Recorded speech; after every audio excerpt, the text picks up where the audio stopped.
Alright, and we're live. Cool. Hello everyone. For those who don't know me, my name is Layla. The stream might say otherwise, which is a normal thing. But my name is listed here, Layla Viscu, if you want to check out my work. And so, today we're gonna be sculpting Ziri. Give me a second.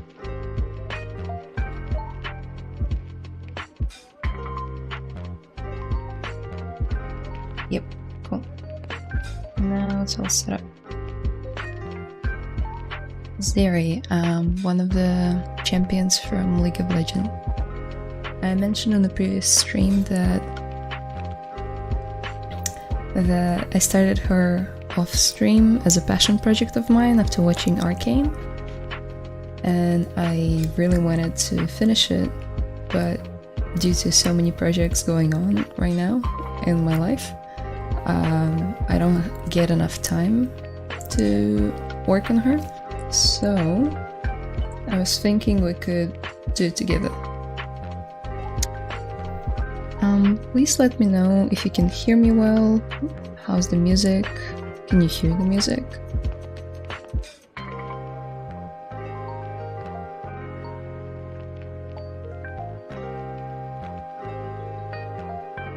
Hello. Ziri, love her from League of Legends. Nice choice. Thank you. Voice is good, music is good. Cool. It's just last stream when I set it up and I didn't check it myself. And I asked it and everyone was like, yeah, it's all good. And then I rarely rewatch my streams because I tend to cringe. But I did, like, part of it, and there was just no music at all. It was so quiet for some reason that you guys weren't able to hear it, but it was blasting in my ears. I don't know what's up with my headphones, but I had to switch them for the Apple ones. Cool. Well, we'll have more and more people joining.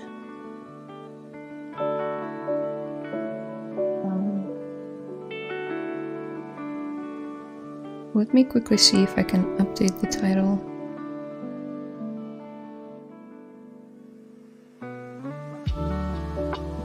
For more people to show up.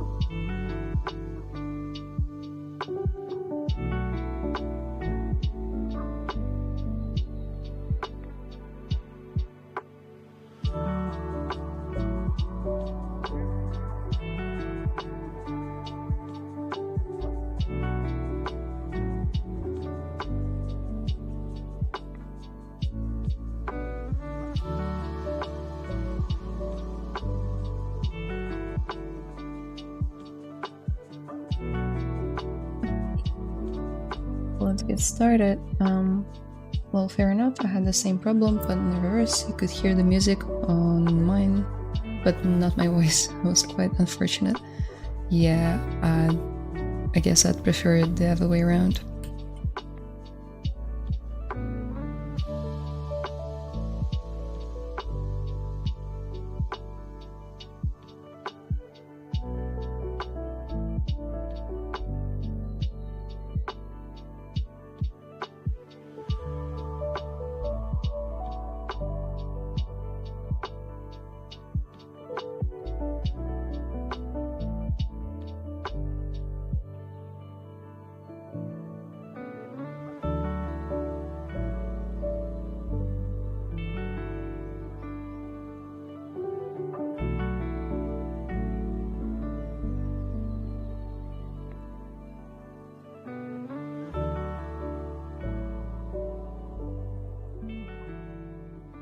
Do you play a lot of League? I don't play League at all.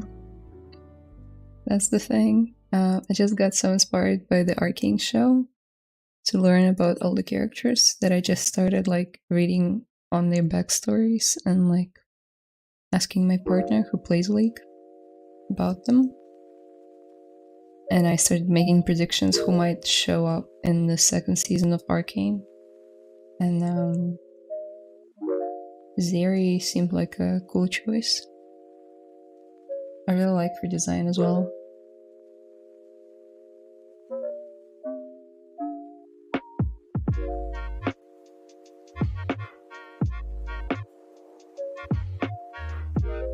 From what I read up, Zeri is somehow connected to Echo.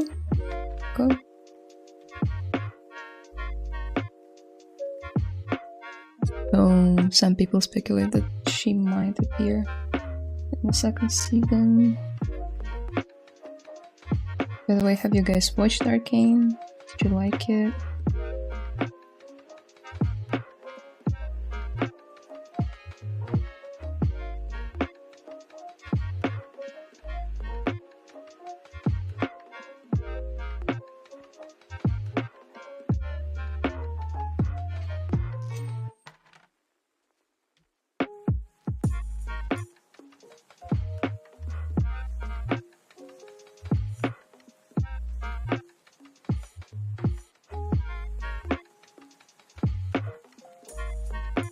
Fair enough. I secretly hope that Ezreal might show up, but I imagine Seraphine and more of the people from Piltover.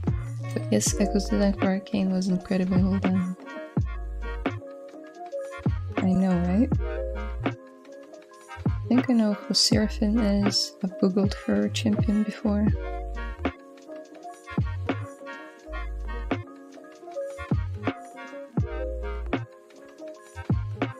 Is she the singing one?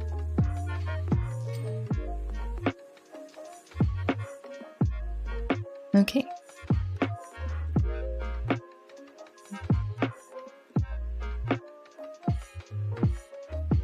I really want to get this jacket to more of a finished place by the end of the stream. But it really depends on how much I'm gonna talk today. Because last time all I was able to do is just block out this jacket, which is not a lot of work. Okay. Let's highlight the color area.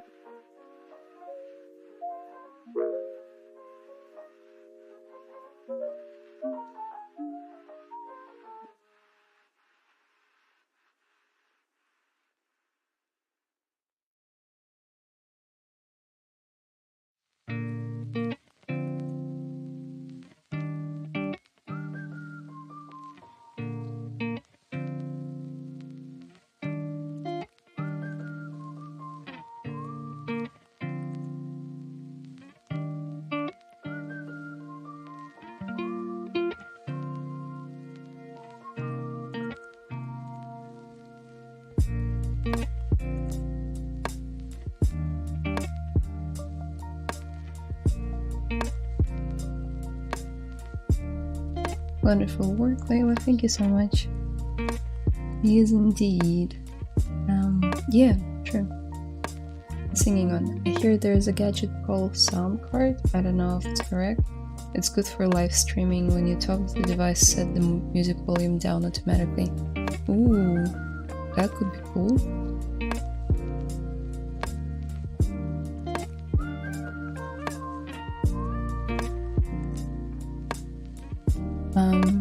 Oh, hi Brendan. Hi Layla, great to catch your stream. This is looking cool. Thank you. Did you want me to update the stream title for you? Phil says me streaming. Yes, please.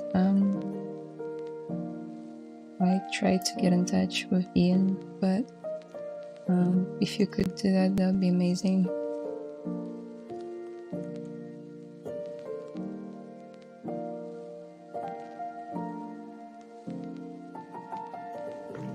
Thank you. I have funny moments sometimes. I live in New Zealand, so the time difference between US and New Zealand is 19 hours, depending on the state obviously, but roughly 19 hours. And sometimes when I stream and then the next day someone streams after me and I wake up to go to work at like 6 a.m.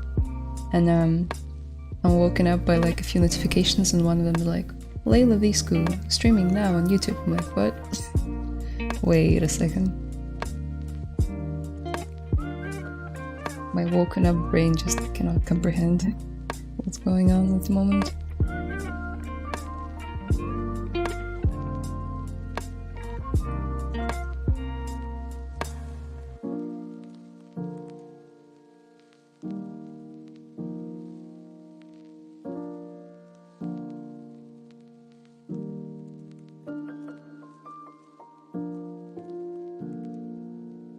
Okay, just to show you guys, she's got a lot of intricate details on her jacket, so I reckon we'll start blocking them out. Maybe we'll block out this pipe first, then we'll add like all the segments that connect to it, and then maybe start working on like all of these sections. Yeah.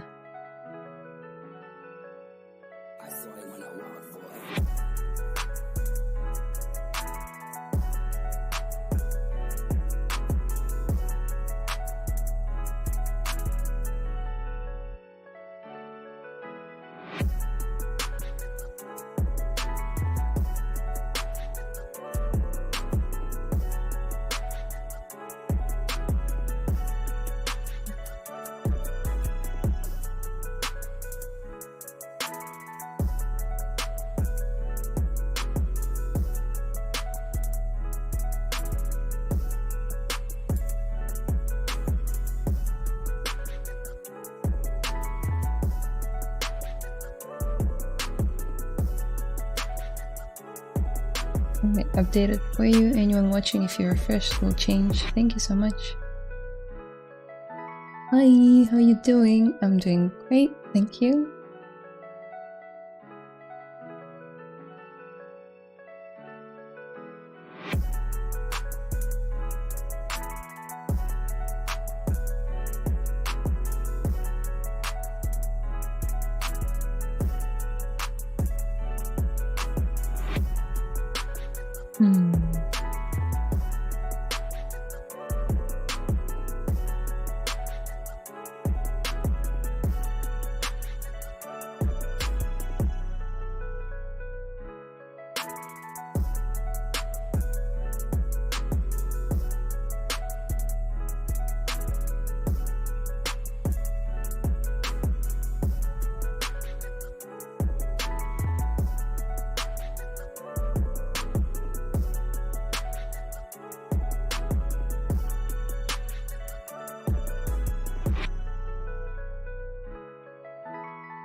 All right.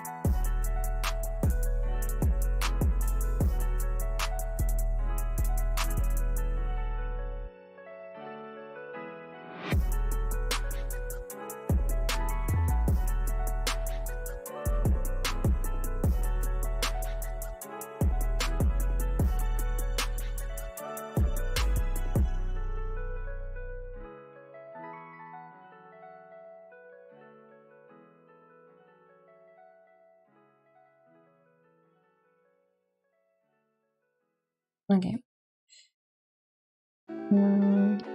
Just gonna use the zero emission line.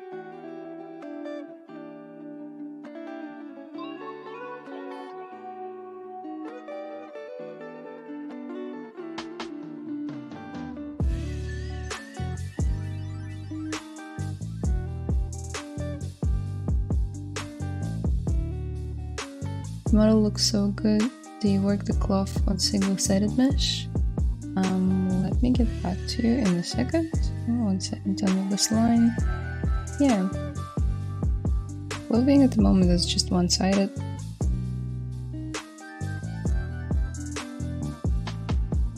Not the best topology. But yeah. One-sided.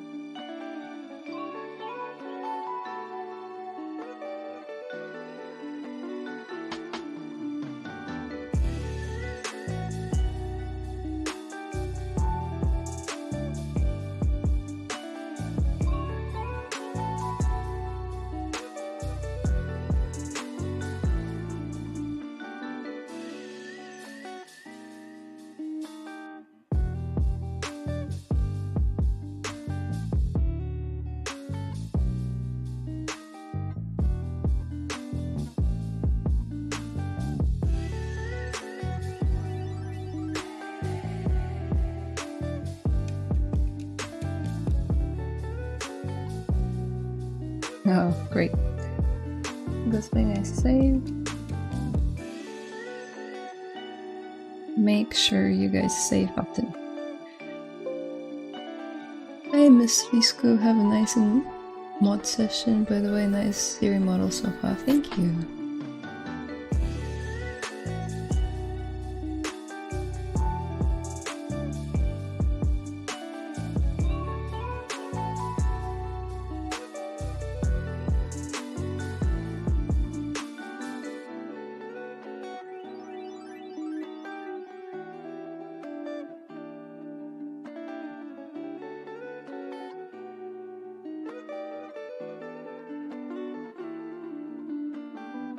The hair looks like Puss in Boot. Okay. I haven't seen the latest one. How about the prison striped jacket? Is she a prisoner?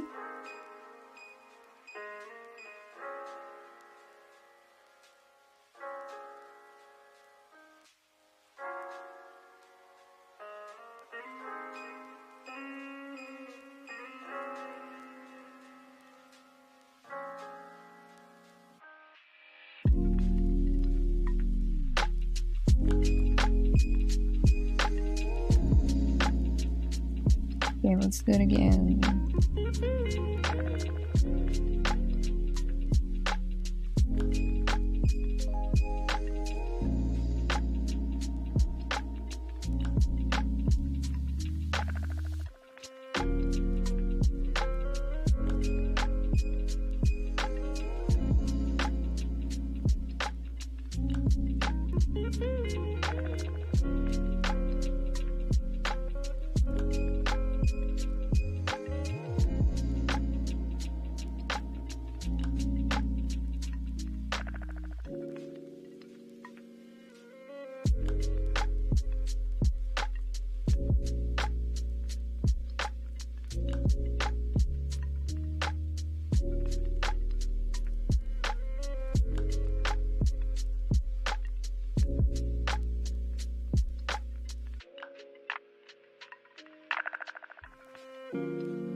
Good design. Yeah, I know.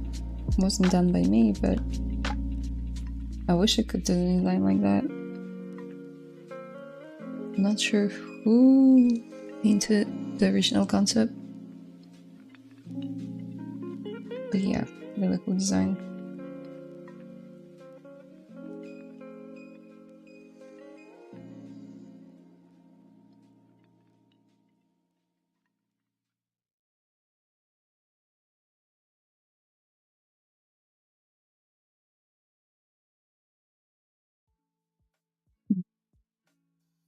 I deleted the bottom part, of course. So typical of me. So I'm just gonna come back in history.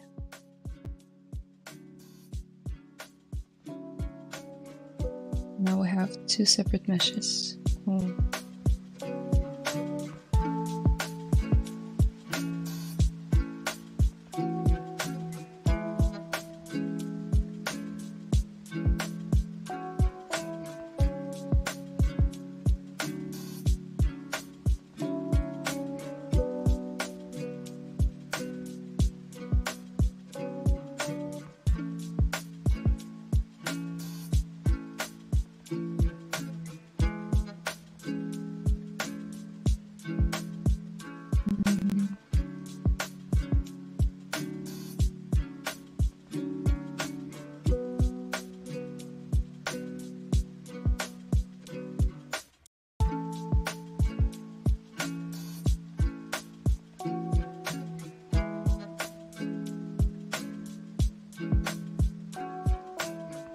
How many years we have experience? I'm assuming you're asking how many years of experience I have. So then in ZBrush, almost 5. Actually 5. How I could create access direct to delete hidden. Oh, right.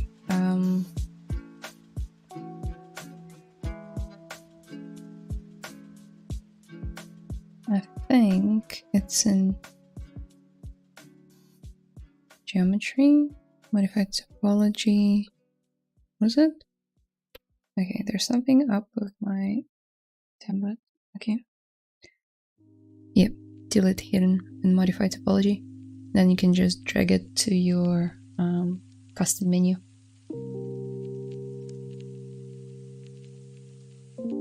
How do you manage your low poly in production? Do you keep low part in the process, or do you do an all retop at the end? Well, at some point when the model gets approved, at least like the base model, I retopologize the whole thing, and then I reproject. So like I bring the low poly into ZBrush, add like a bunch of subdivisions to it, and then I reproject all the sculpt data on it. Then I extract the maps that I need, whether that be normals or displacements, textures like diffuse. And then yeah, I hope the model doesn't get changed. But if it does, it just means a bit of a rework and rebake, which happens.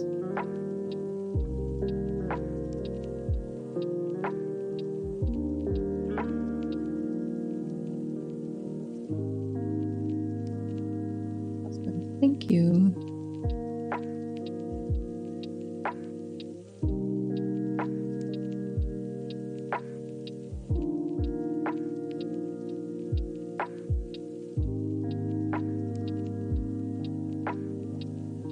Can you hear the music well? This track is particularly very lo-fi and quiet.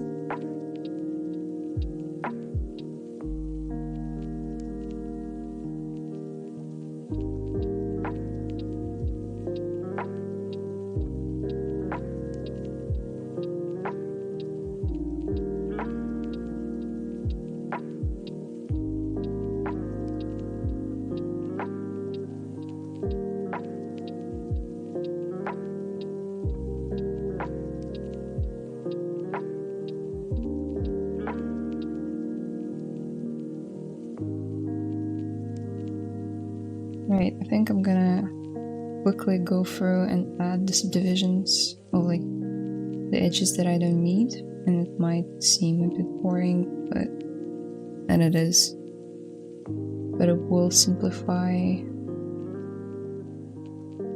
the workflow quite a bit.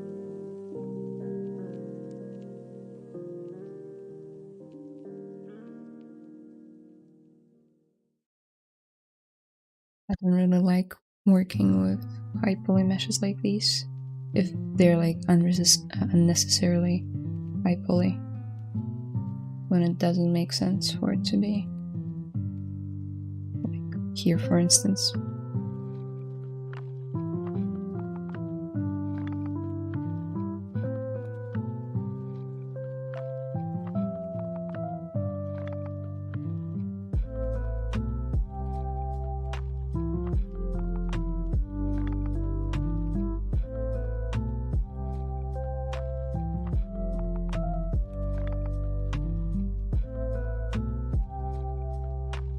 Pretty chill. How long do you take to finish a model generally, and usually how long of period do they give? Really depends. Is it a game character or an animation character? Is it a main character or a side character? Does it have like real hair or geo hair? Really depends.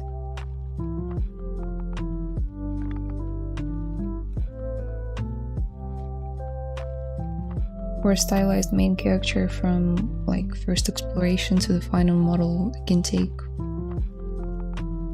a month and a half. Again,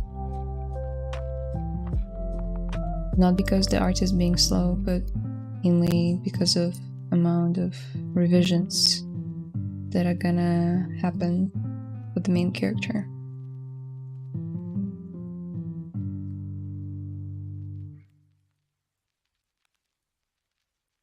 Game character. I don't necessarily have a lot of experience with it. I follow people who do game characters, who make the game characters, and I know a few friends who do that. I personally specialize in animation. I would imagine. Sorry. Yep. I would imagine it takes a bit less than for than for animation production character. Just purely because there are less steps involved. Like, well, it depends. Again, if you're doing hair through cards, you might still be using XGen, which is a time-consuming process, and then you can have to convert it to cards, which is actually 2 extra steps that the animation production doesn't take. So it really depends on the workflow of the studio. We don't make game characters in the studio that I work for, so I can only really say from the perspective of animation production.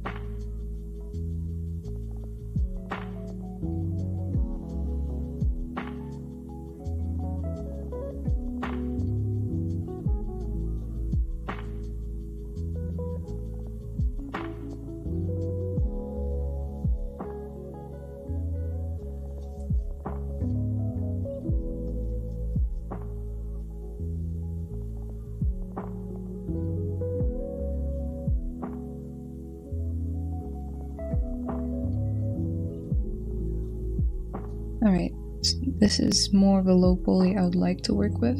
Obviously it's not perfect in here and in here, but we'll fix it.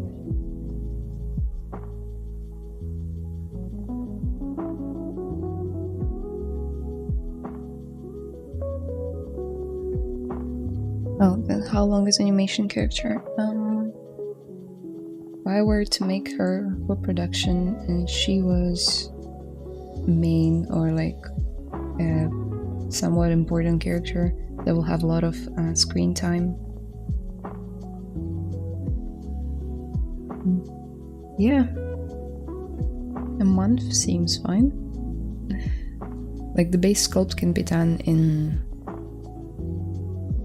2-3 days for me, and then you show it to the director or to the team lead, and they feedback, and you do a revision, and then another, and maybe in like 2 weeks time, a week and a half, you've got a really solid model.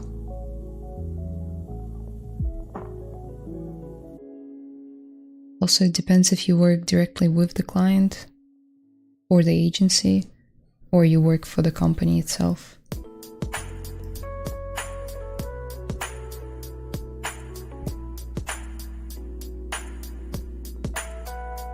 Sorry, let me switch this song.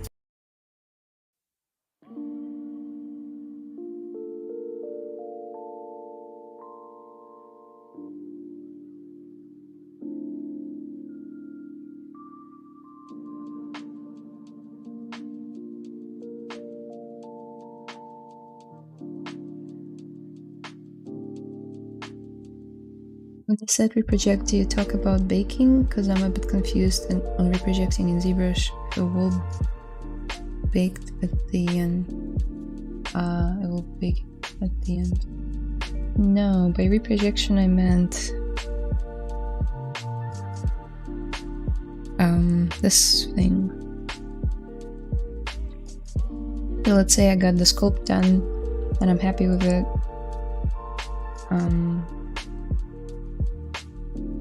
Like here, you can see that her head and her body are 2 separate meshes at the moment. Obviously I'm gonna blend them together later. And once I have like a unified geometry of the head and the body, I'll probably have something on the lower side of subdivisions, like this. So I bring it in and I subdivide it like 5-6 times depending on the details that I'm trying to project. And I put the high res on the top and the low res on the bottom.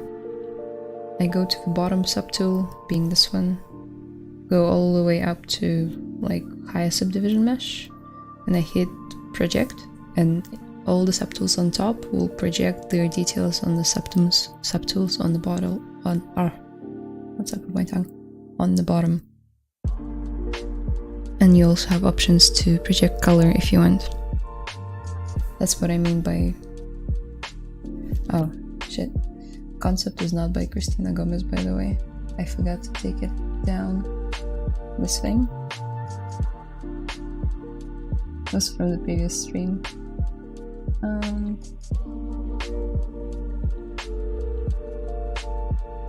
What is it? Okay. So yeah, that's what I meant by reprojecting. Baking is another step. Once you're happy with all the details, it's this. Well, it's not exactly baking, but you can like calculate ambient occlusion if you want, cavity and whatnot. I bake my meshes in Substance Painter when I actually start texturing. So here it's just exporting out the displacement and normal maps and texture maps, like diffuse. By any chance, you did it so fast, you have a lot of time on hand?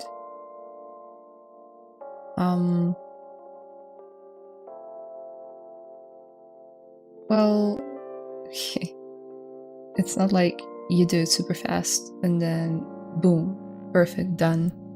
It doesn't really, it's not up for you to decide.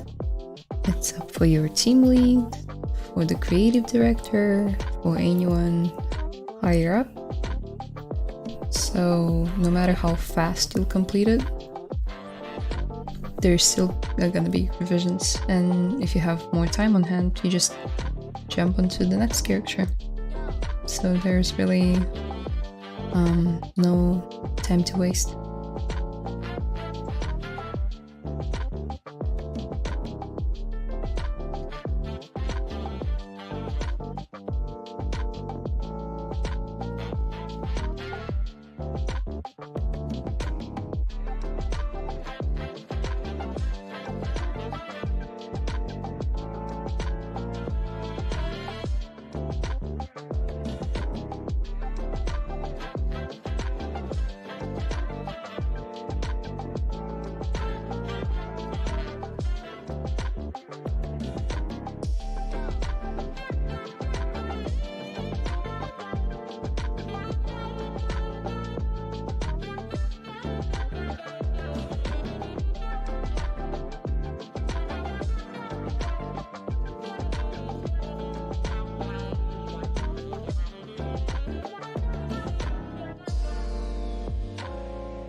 How to unwrap UVs in ZBrush, which tools would you use? Just the UV master or whatever. Yeah, UV master. So, say on this, I would heavily rely on the polygroups.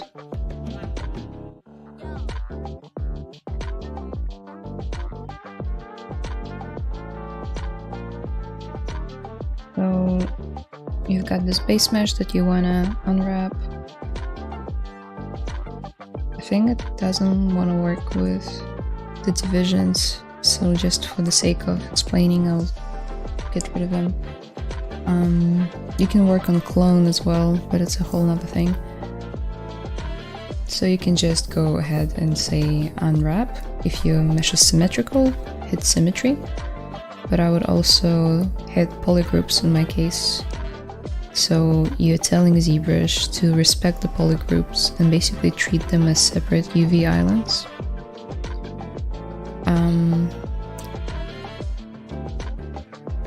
Actually, like, it gives you a pretty good explanation of which each button does. And then there is also enable control painting. When you hit it, and then you say attract, it will fill the mesh temporarily with white. And then you say, I want a seam here at the very back so no one can see it. And then I don't want any seams here.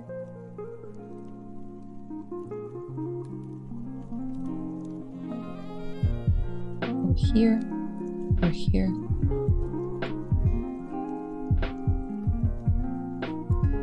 Here's fine. And here's fine. No. And then you go again here and you hit unwrap. Let's see what it has done. Yep. Okay. Didn't do exactly what we wanted. I don't think so. Oh, actually it did. So we painted attraction here on the top of the sleeve, and that's where it cut it. I guess I'd prefer if it cut it at the back, but it's a bit of a trial and error process. That's what I would use if you wanted to unwrap in ZBrush. Hello, fellow sculptors. Oh, hello. This version of Blender looks weird. Here we go again. Just don't start another war in the chat of who's better. Okay.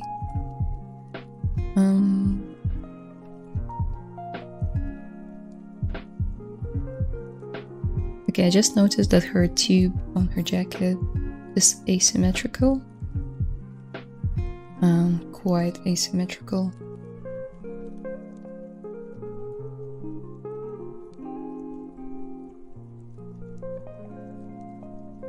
Oh well.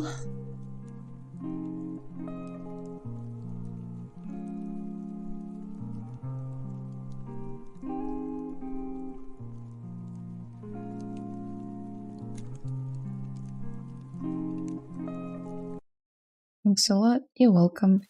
Seems like they made the unwrapping more intuitive though. They did it? Oh, are you still trolling about Blender? Nah, I enjoy both for different goodies. Yeah, exactly.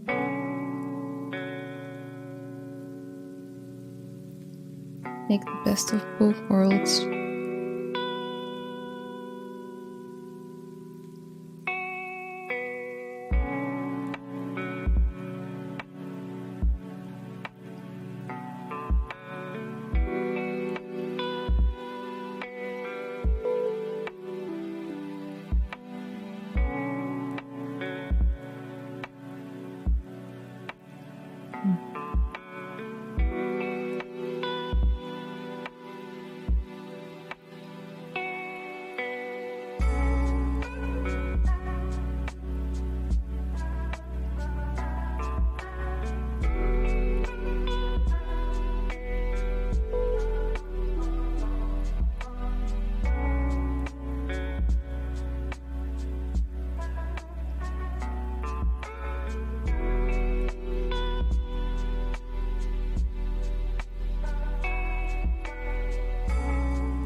Will this be for production, printing, or sketch? I'm thinking of making this a production-ready model. Animation production. How do people pose the character in ZBrush for rendering purpose? Is there a skeleton or bone available for posing? There are different ways you can pose. There's the one with Z-spheres, but I don't like it. Not to say that you shouldn't. You can try. I personally just use the Transpose Master in Z plugin Transpose Master. Once you're done with all of your low poly and high poly, you don't have to necessarily be done, but it's just cleaner that way.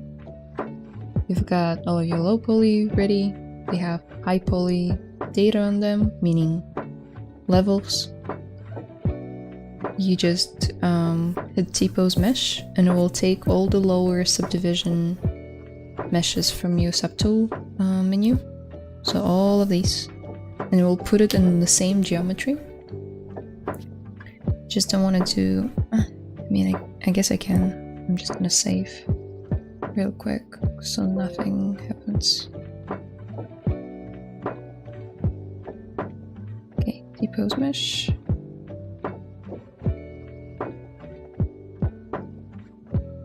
Basically what you're telling ZBrush right now is like, okay, all of these lower subdivision levels, please take them and combine them into one, so I can use it for posing.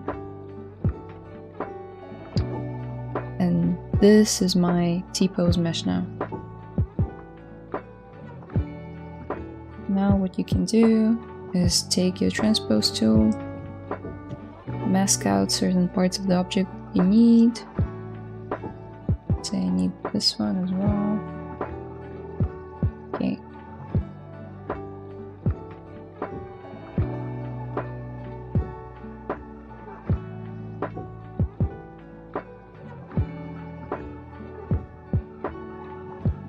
Hello. She's posed. Obviously, there are gonna be intersections and distortions and whatnot, which you need to fix. But that's kind of just the route of not having a rig that most of the times I'm willing to take. I much rather sculpt something and fix all the intersections with posing rather than make a rig. I know, I'm lazy. So yeah, once you're done with your pose, you hit T-pose subtool. Yep. And it will transfer all of your transformation data, like a bent arm, to the high poly, and they'll become separate meshes again. Hope that makes sense.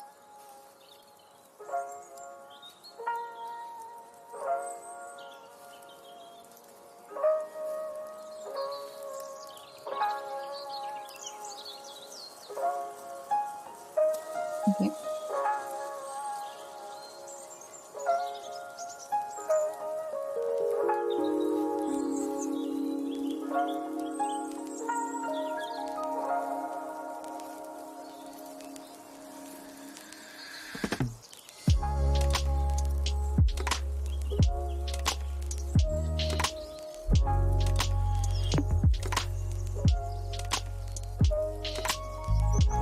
Okay, I'll deal with it later.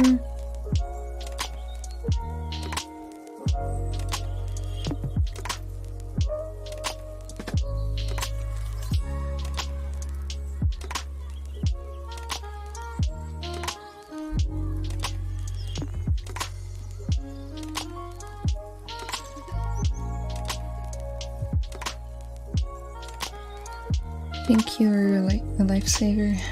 You're welcome. You're helpful, you're awesome. Thank you. Did you ever cover the creation of the clothes on stream so I can search for that part? We started the jacket on stream, so you can watch the previous stream for that, but it's a very repetitive process that's gonna happen over and over again, like with her gloves. I'm gonna make the gloves on stream and some of her like ankle socks and stuff like that. It's all extraction. Oop, I probably shouldn't show it, just in case. You mask a part and then you either extract using, surprise surprise, extract, or you can duplicate the mesh, create the polygroup for it, like this one, and then delete everything else, and now you've got a new geo, which you can now zero mesh to make it low poly.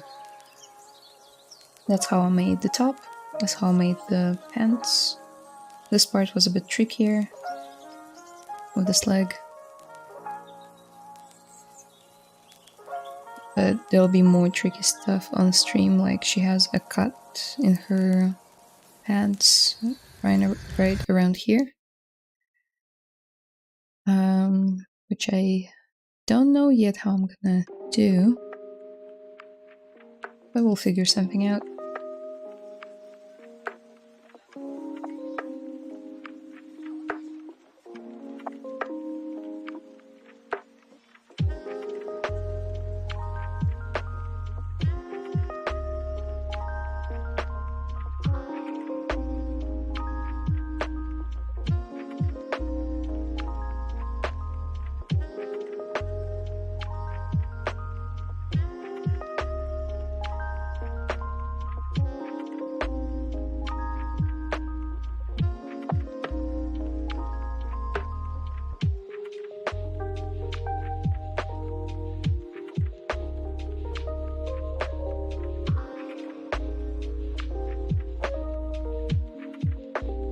Yeah, no, I'm more after the shaping of it. Thanks, I'll check the previous stream. Sure, we'll shape more stuff on stream. And what I could recommend is a really cool brush that I use from one of the streamers here on ZBrush channel, depending where you watch, of course. This is the cloth brush cloth 3DCW, which stands for 3D Character Workshop. And for those who don't know, this brush is from Shane Olsen. He's a really cool dude. He streams here, and he's got these brushes for free, I believe, on his website when you, I think, like subscribe to the newsletter.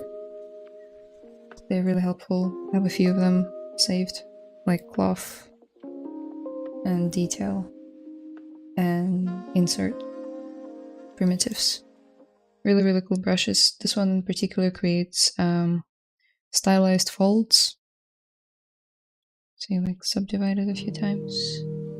Let's say I wanted to add some tension folds in here in the armpits, and here you go. That's basically how I made the t-shirt.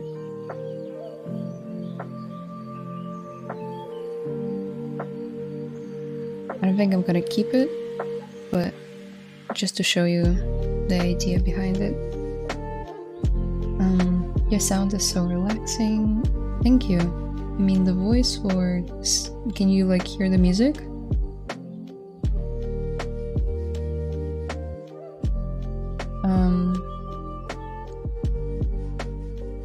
I'm quickly gonna switch to Russian, because there is one comment in Russian. Меня забанят, если я напишу осужденку на русском. Осужденку — это фидбэк? Фидбэк можно, если хотите. Sorry, coming back to it. What is your weekly live streaming schedule? I stream Mondays on Pacific time. Every Monday at 6:30 AM. It might be different for you. For my US viewers, it's Sunday midday. Thanks, both. Cool. Does the cloth brush then go to taper? I think so.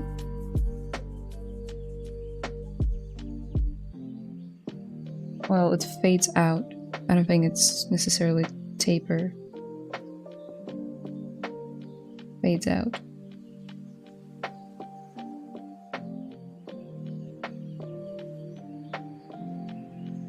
Could you please share your portfolio link? I'd like to keep you up with your work. Sure. Just type in Layla Viscu on ArtStation. I'm the only one there with that name. Same goes for Instagram. Well, cloth edge would phase out if look crease in art like goes to taper. Sorry, I don't really get what you mean. If you could elaborate on that. Is the hair rigged? No. Nothing is rigged. The lowers on duty are already on duty. Okay. Now the hair probably won't be rigged. And it's missing a lot of parts. Like, I'm most definitely gonna make it with cards. And I'm just gonna paint them in substance.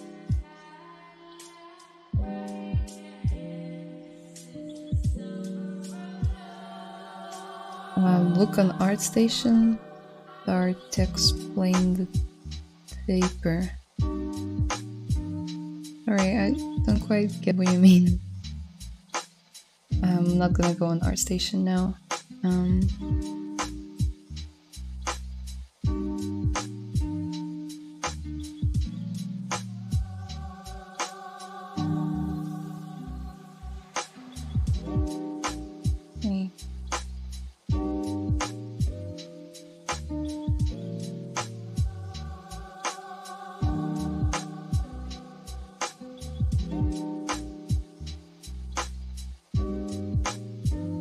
Beautiful job, thank you. Oh, thank you, thank you. You're welcome. Exactly.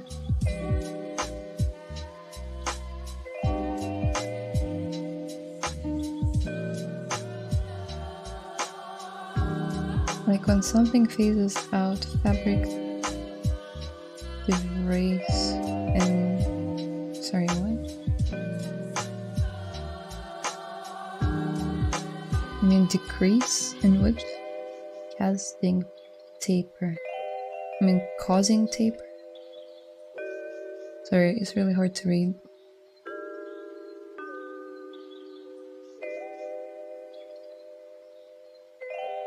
Yeah, well, it's a normal occurrence, right? I was just saying that I think there is some taper in the brush, but you can also taper it yourself with pinch if you want. There are lots of brushes in ZBrush that can assist you with that. Just need to look for them.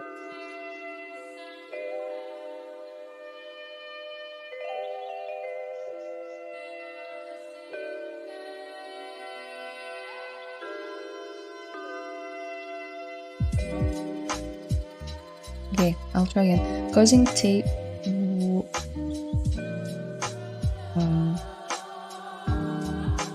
Does the cloth brush you use go to taper? I think I answered that already. To an extent it does. Depending on your pressure sensitivity and what kind of tablet you use, it will. You can also play around with the settings in the stroke. In the curve, with the curve function. Oh, actually, I don't think it's gonna be here. It will be just like your focal shift, and then maybe brush,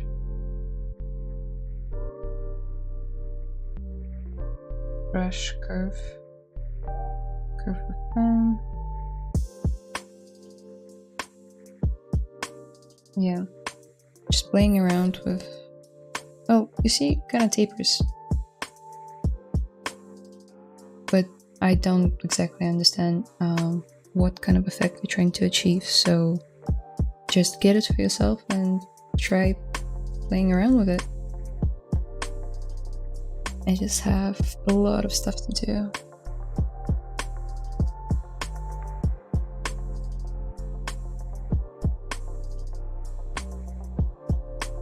How do you feel while streaming your work in contrast to doing it in private?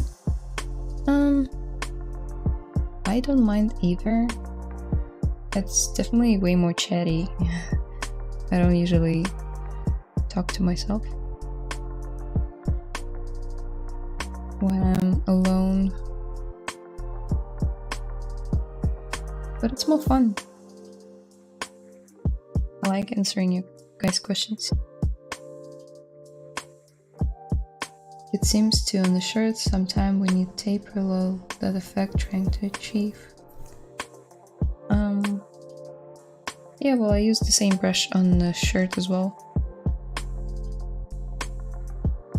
So I guess the answer is yes, it tapers.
For some context, I'm modeling this part,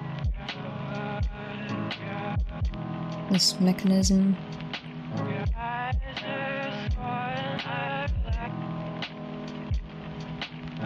You guys know what it is if you play League, and it's part of her like special abilities or whatever. Let me know. Now I can't quite figure it out.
I'm gonna duplicate it by hitting Ctrl+Shift+D on my keyboard, and I'm gonna hide this part and delete hidden. And I'm gonna shrink it down to create like a second segment that's happening there.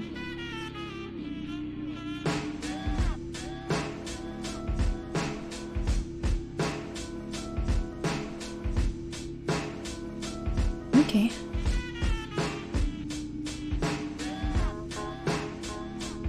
Love your voice music, thanks for the stream and knowledge. Thank you, so cute. I love your UI colors, thank you. Yeah, I love them too. Took me a while to pick them. The concept is really cool. Yeah, it is.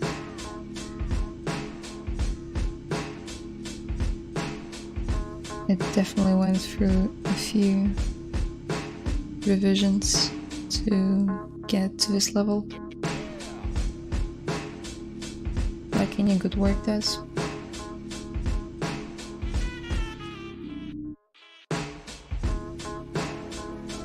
Hard to make out what's happening on the insides.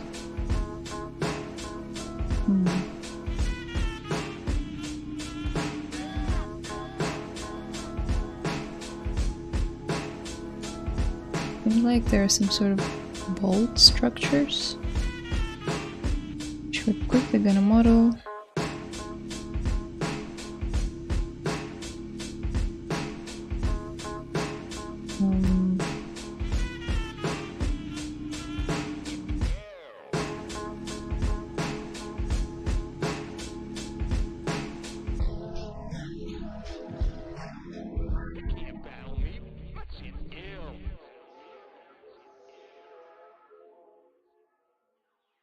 This won't do.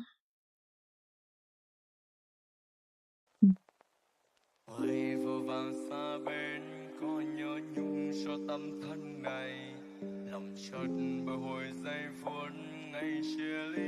Layla, you're doing one-on-one mentorship? Not at the moment. No, sorry. Maybe sometime in the future. Hey Layla, hello.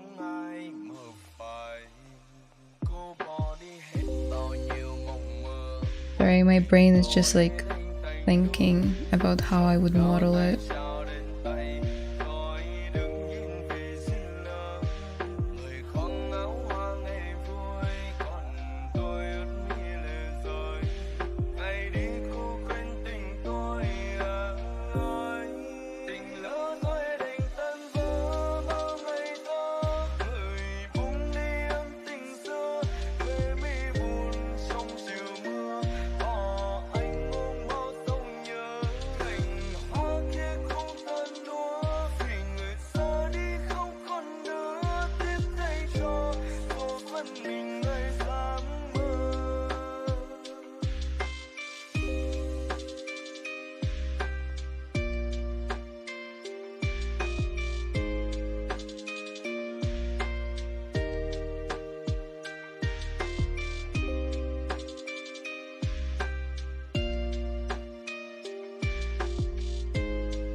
Okay, so that's kind of roughly the shape.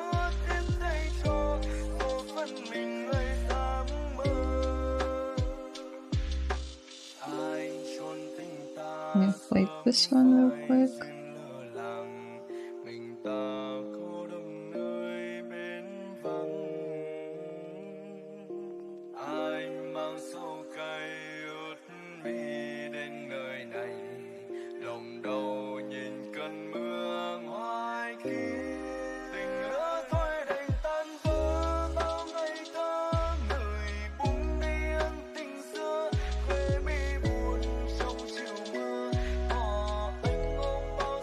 I wish I had a wife like you. You're super. Thank you. The first lol. What do you mean by that?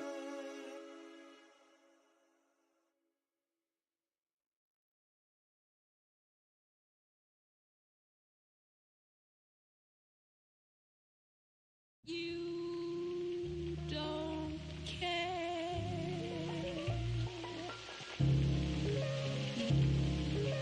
Okay, let's add these in.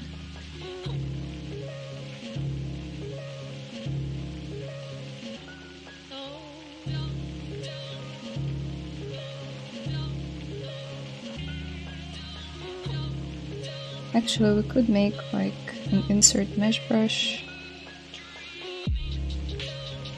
From here, you can go to brush, create insert mesh, new, and then we can hide it and go to our thing, turn on symmetry.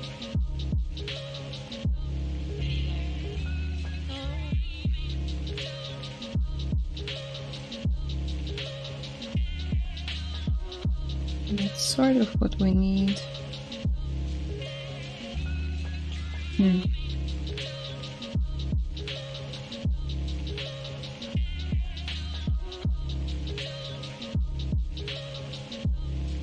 Oh, okay. I placed them in the wrong way. They're on the edges in the concept.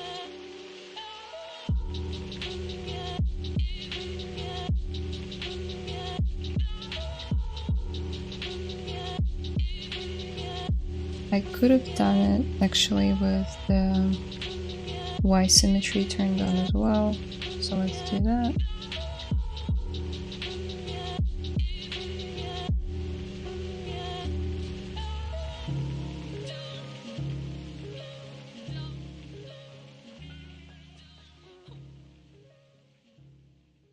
Okay.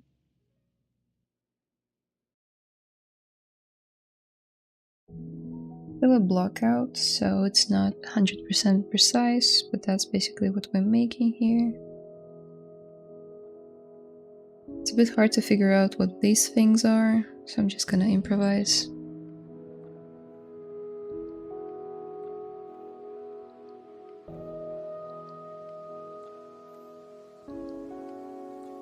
What kind of music?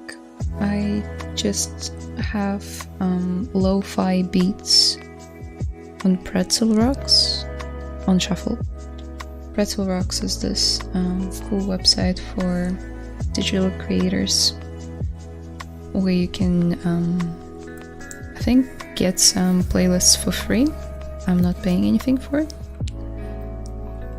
but you can also get access to like so many different playlists if you pay for it. Actually, I'm just going with the lo-fi beats because that's the most fitting one. So I don't know what exact song it is, but just if you type in lo-fi beats Pretzel Rocks, you'll find it.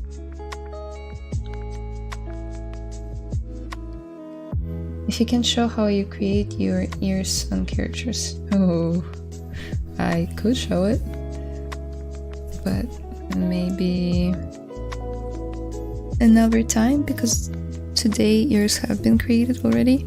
You can watch my previous streams here on the channel, particularly the one where I made Mabel from Gravity Falls.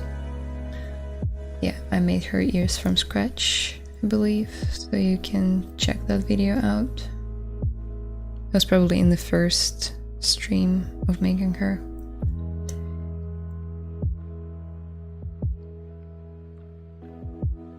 Oh, it's just an expression, okay. This question may have been popped a lot, but what's the name of the character?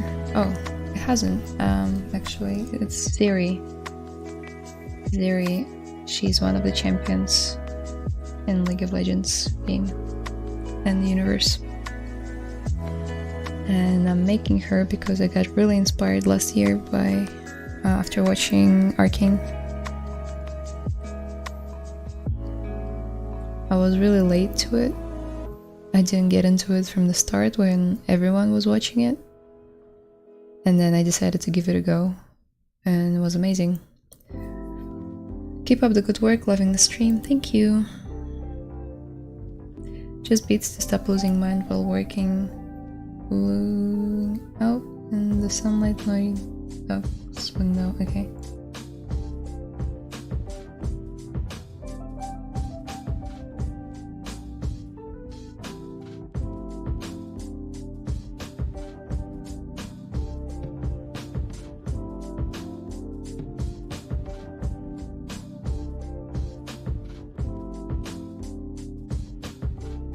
Arcane sick, it's 2D art. Yeah. It's 3D, but painted to look like 2D.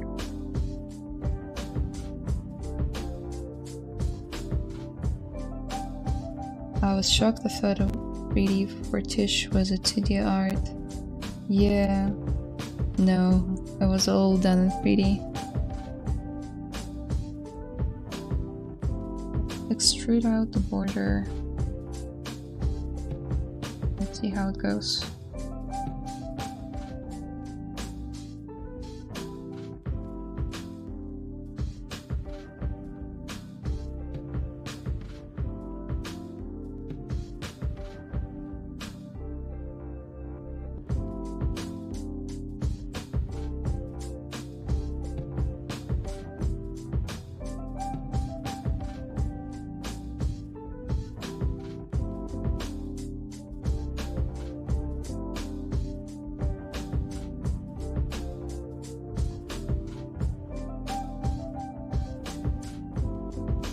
Let's mask the edge loop. Now we can scale it up.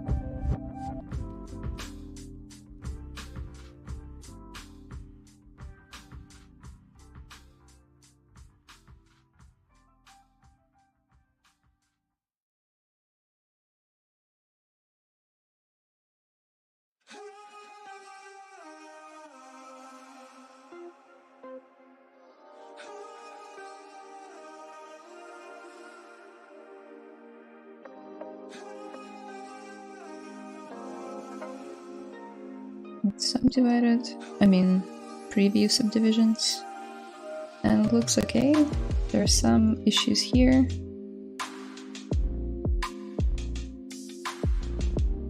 Which I would like to fix.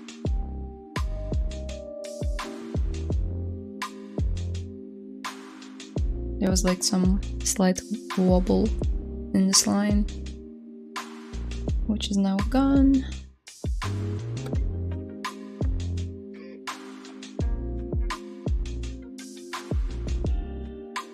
Oh well.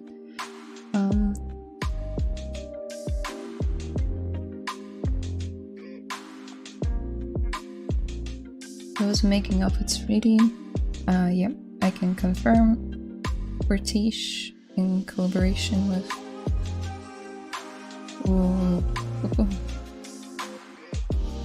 What's the company that made League of Legends? I forgot. Like the game.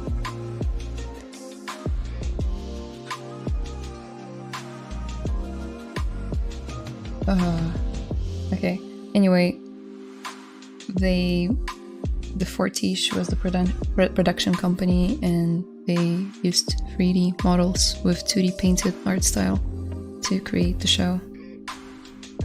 Some elements were painted, like the backgrounds and the props. There was a lot of traditional, well, digital 2D painting involved in achieving the unique look of Arcane. But it was based on a 3D environments and models.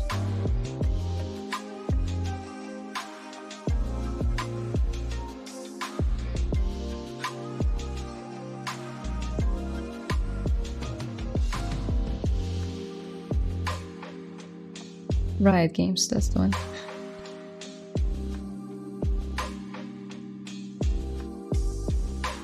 How long have you been a 3D artist? Just a 3D artist itself? Well, if you count me just blindly repeating after YouTube videos of like Blender tutorials in 2014, then 6 plus 3, 9 years? Wow, that's a lot.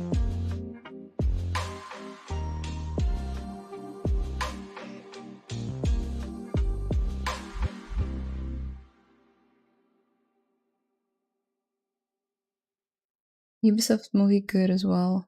Okay. I haven't been reading Werewolf movie. You should go watch the docu-series the Triad put out. It's all there. Yeah, I actually watched it. 3 or 4 parts. It was actually really interesting. I think it was said that at some point the project got cancelled because whoever in power were unsure about the success of the project, and like artists on the team got laid off at some point. Just realized that my proportions are a bit off on the gear. So, because I'm too lazy to redo the whole thing, I'm just gonna do this.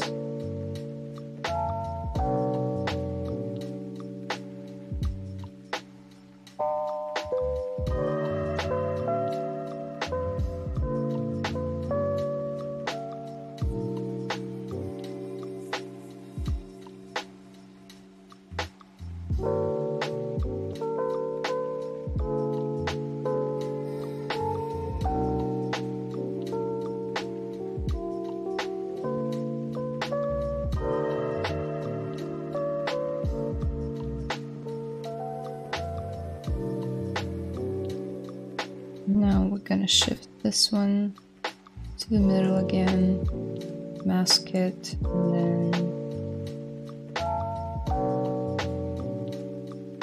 scale it up, and insert some support edge loops.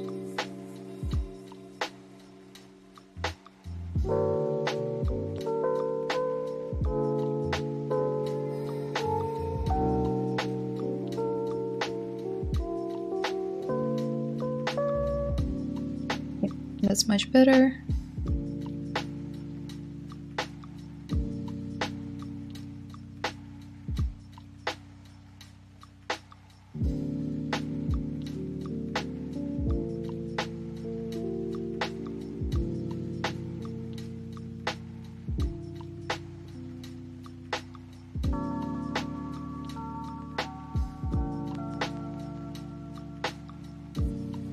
Okay. There's more fighting in the chat whether Arcane was 2D or 3D. It was 3D with 2D style. Okay.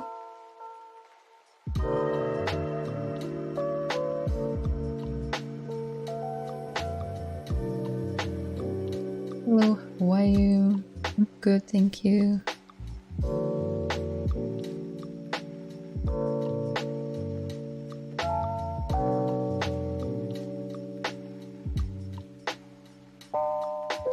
I'm just gonna move on. Okay, there's this circular thing in the middle. Just gonna select the half primitives. There are two primitive groups. One is just primitives and one is half with an H at the bottom, at the end, sorry. And that means that basically all the meshes are cut in half. Let's go with this one.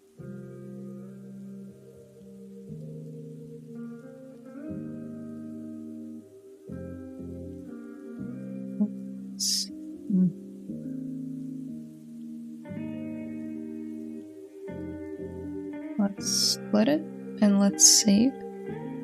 I haven't saved in a while.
You guys.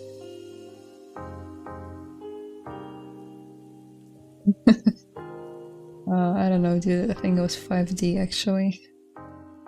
Yeah, that must be it. Not 3D, not 2D, 5D.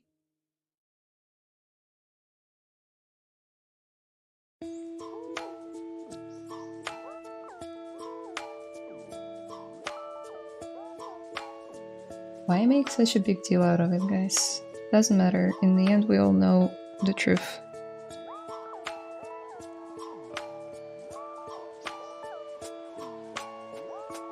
Let's talk about something else, like games.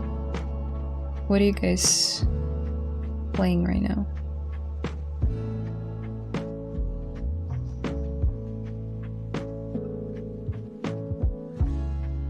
I'm currently playing Nier Automata, tomato, depends on how you say it. Amazing game, so good. It's my third playthrough, because I think you're supposed to play it at least 3 times to get the story right. And no spoilers if you guys played it before.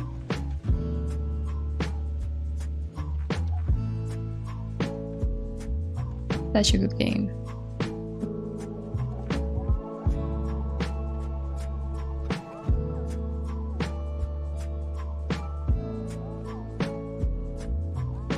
League of Legends, like every day. Yep.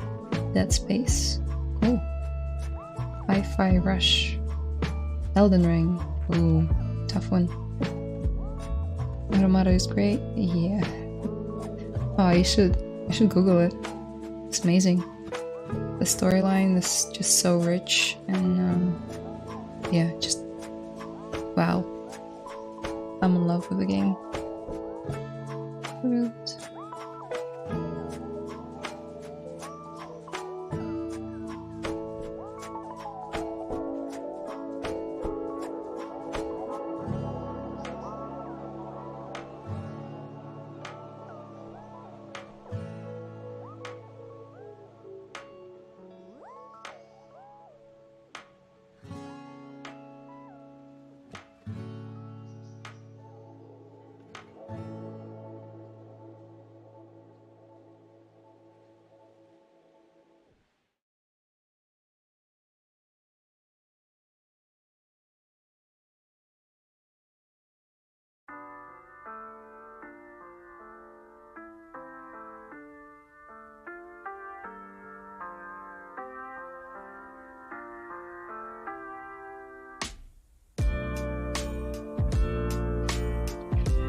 Hi-Fi Rush, like Devil May Cry, seen advertised.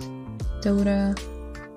Did you ever play The Last of Us? I watched like playthroughs of the first part. I haven't seen the second one. I was really keen on playing at some point. I don't know why I never did. Is it still PlayStation exclusive? Tomato. There's more than 2 endings. Yep. I think there are 26 in total that you can get. But the main ones had 3 first playthroughs. Totally don't know how to spell that. Near Automata.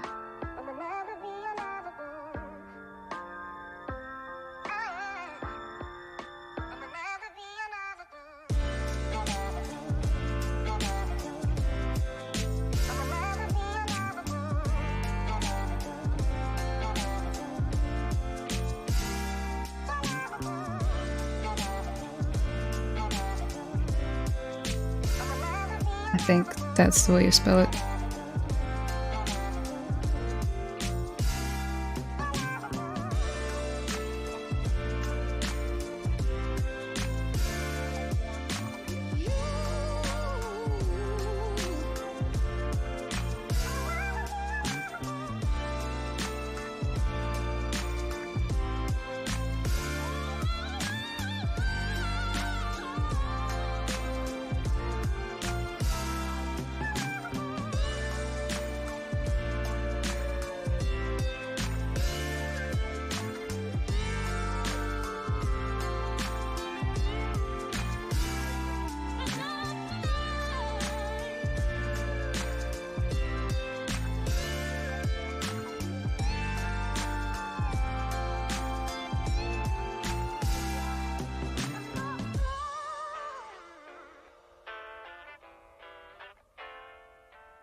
Here's the concept, by the way.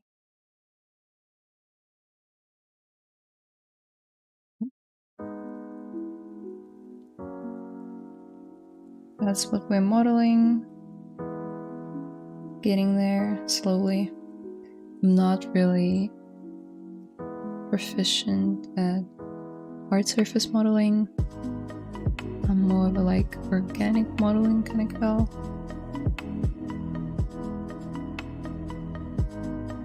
But it's okay.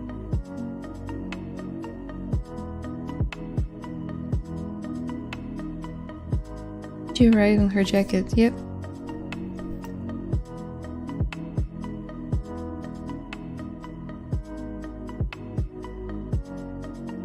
I wrote the name of the game.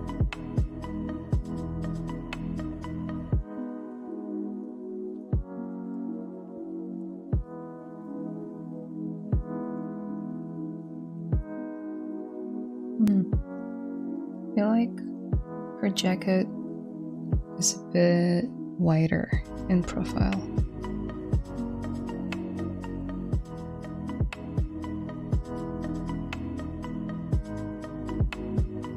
Such a cool jacket, honestly. I think I said it the last stream. I want it. It looks so cozy.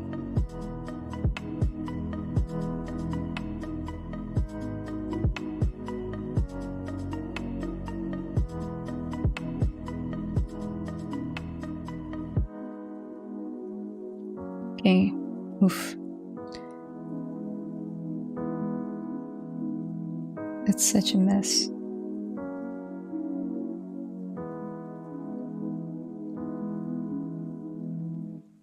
Let's create a group. Call it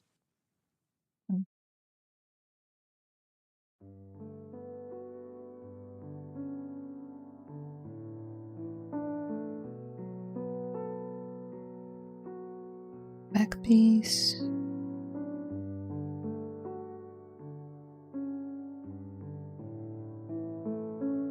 Move it.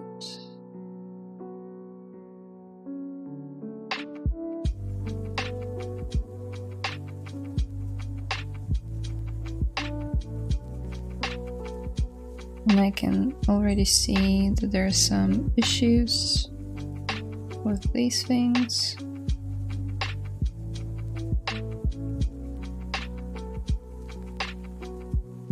So, a quick tip, you want to select this geo, but because there are so many groups, you will only select like the groups that you click on. You can hit Ctrl-Shift-A and it will expand the selection to the boundaries of the object. Now, you can, where did I press? Ctrl-Shift-Drag. Oh. Nope. Yep. Ctrl-Shift-Drag and then Ctrl-W to create a polygroup. Now we can delete them. Now for that part.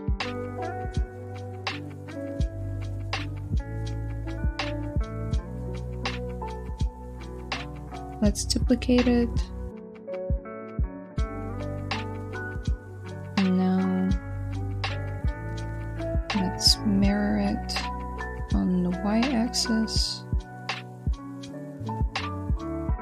Oh, that's not what we wanted.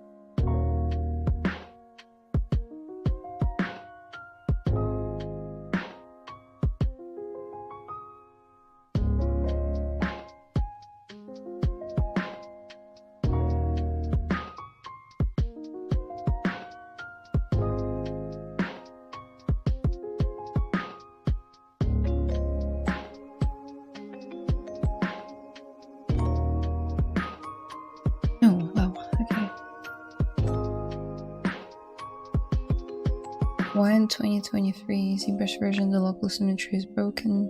Is it? Sorry, I haven't had the chance to test it. I can ask around.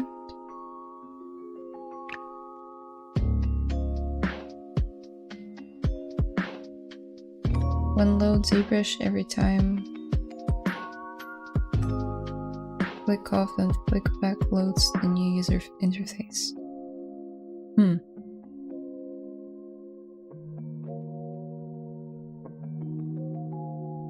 Not sure. Your preferred UI should,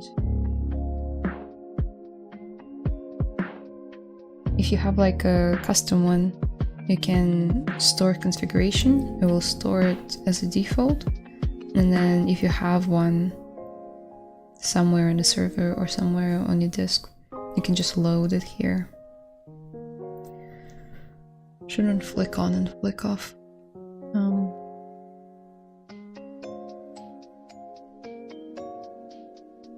Are ZBrush 2023 files backwards compatible with ZBrush 2022? In my experience, no.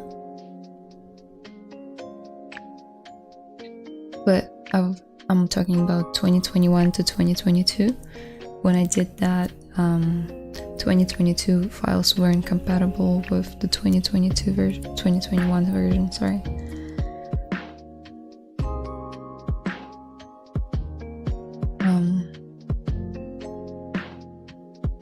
Yeah, just like the guys are saying in the chat, you can save it as an obj or an FBX and re-import it. Okay.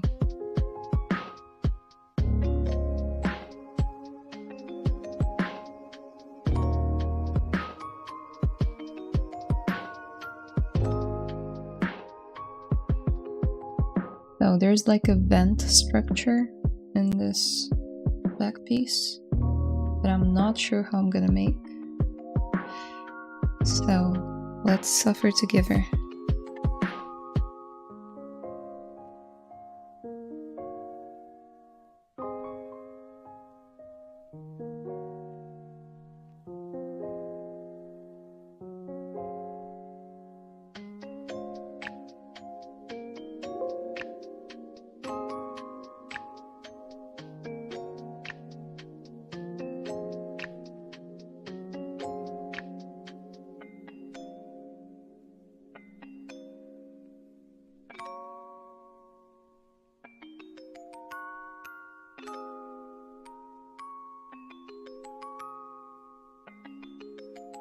Let's append a plane.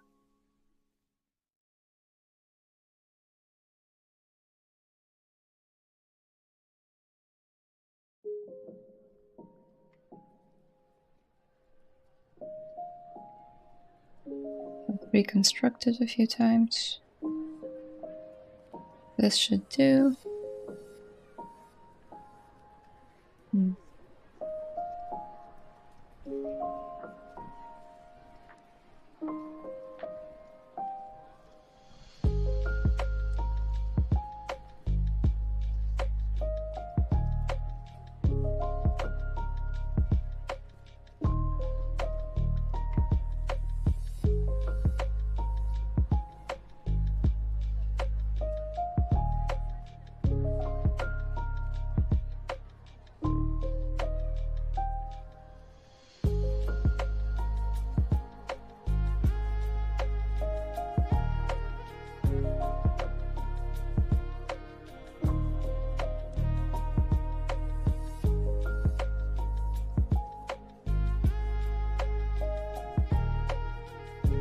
Okay.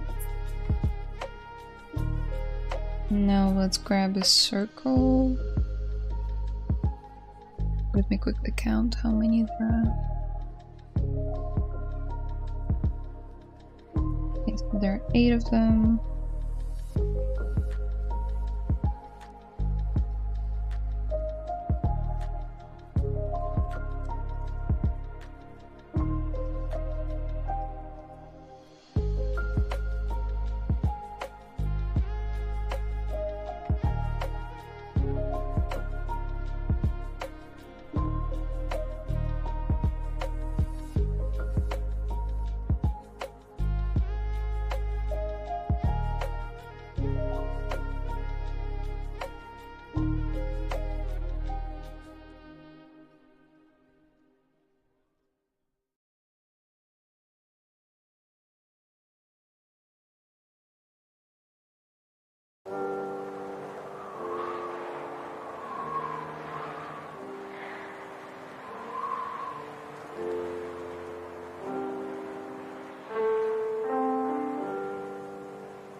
Should have probably done it with every mesh, to be honest.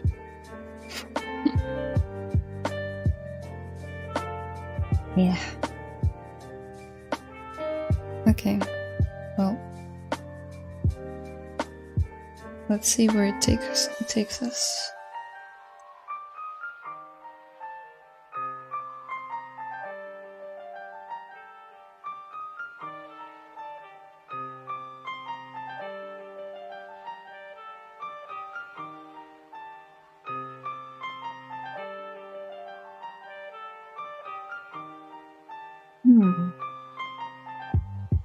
It's a bit too close to the center, isn't it?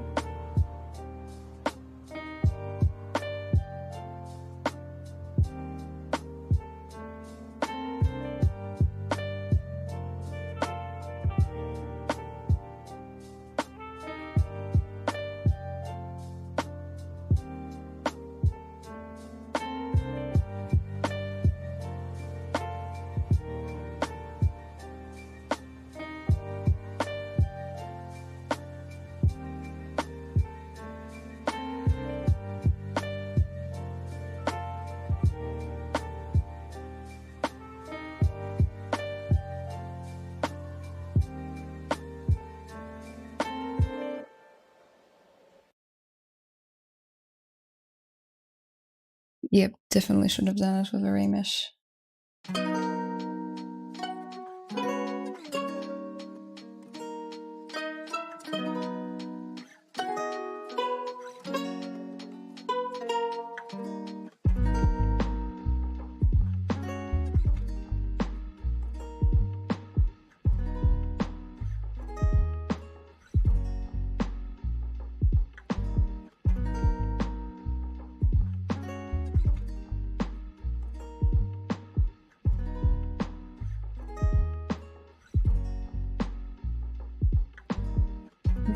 played The Last of Us. There's a TV series on HBO.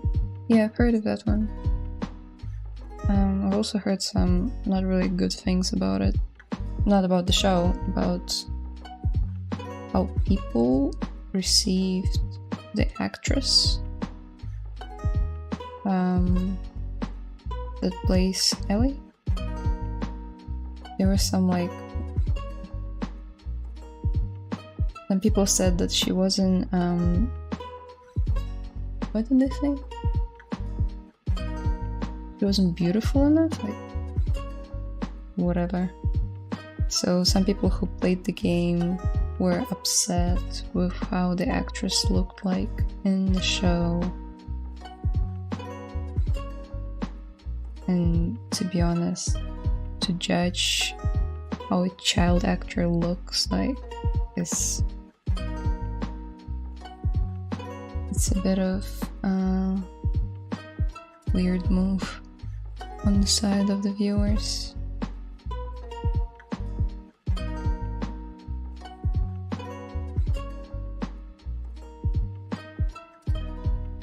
See what it looks like.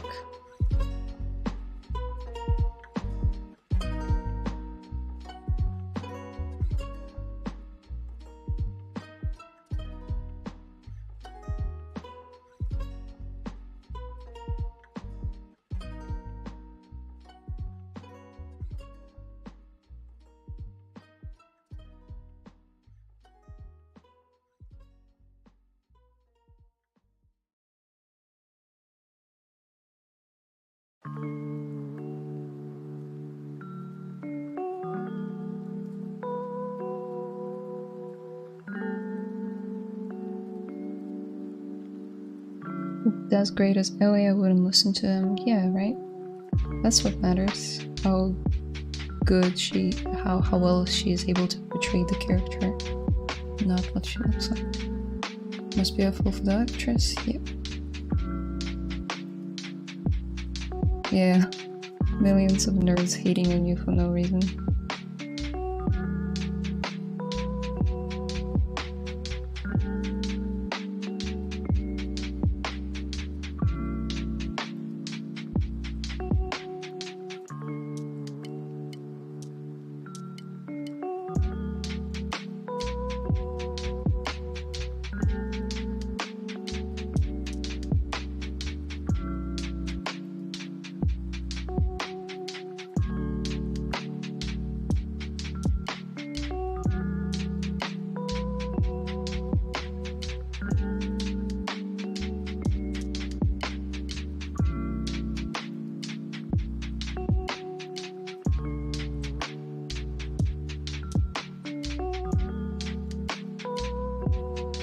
Hey, hello.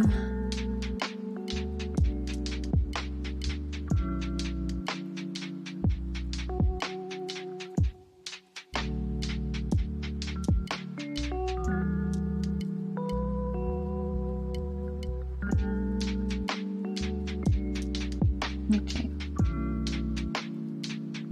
Guys, don't be me. The best way to do it would have been via array mesh, because it has all the functionality needed to create an event like this.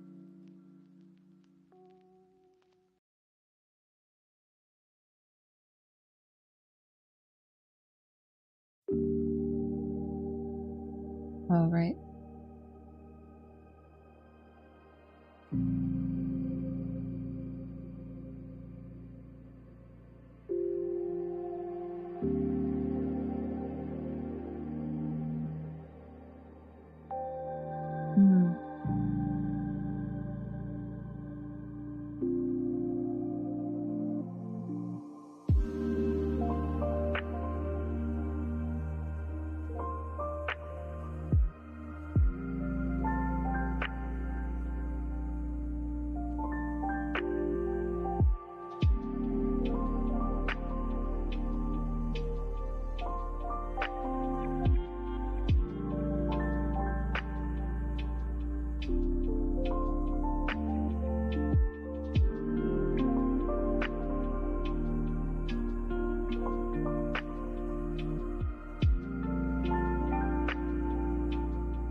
Right, that's sort of where I wanted it to be.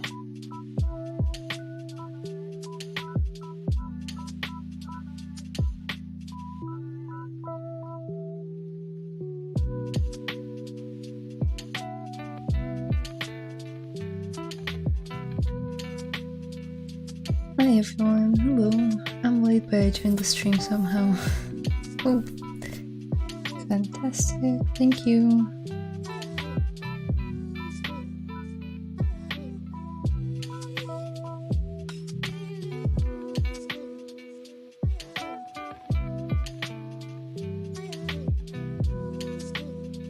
Let's add this to a group, and I still feel like it's not sitting right. Like it should be somewhere here.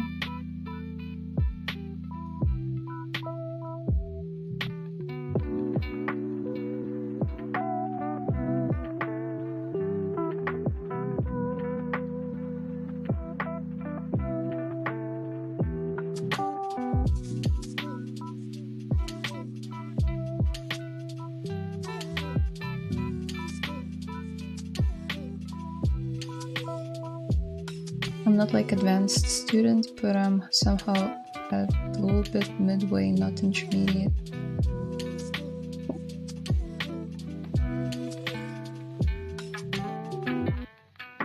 Do you use ZBrush as well?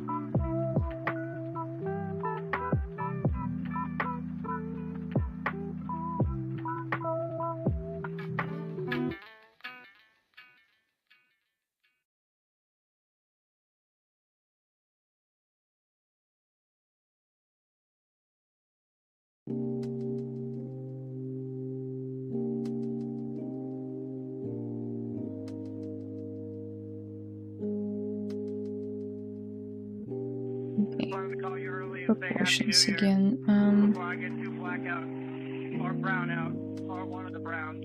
I mean out. Whatever. Love again. Bye.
Okay, that's much better.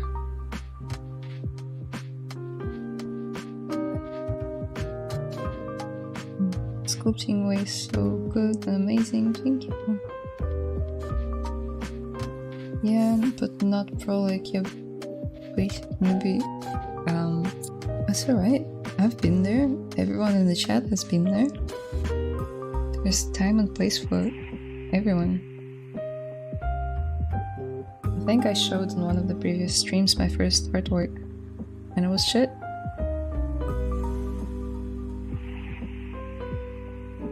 And it's okay. Not ashamed of it or anything.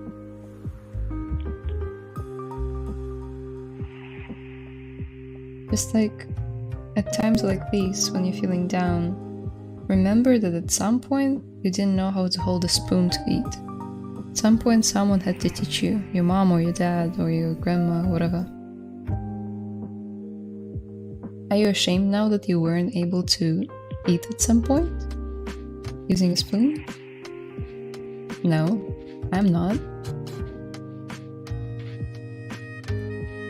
We all learn and grow, it's part of the human experience.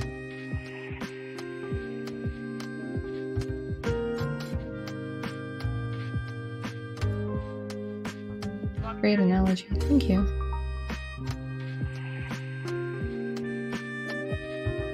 let's create that lightning pattern on her jacket.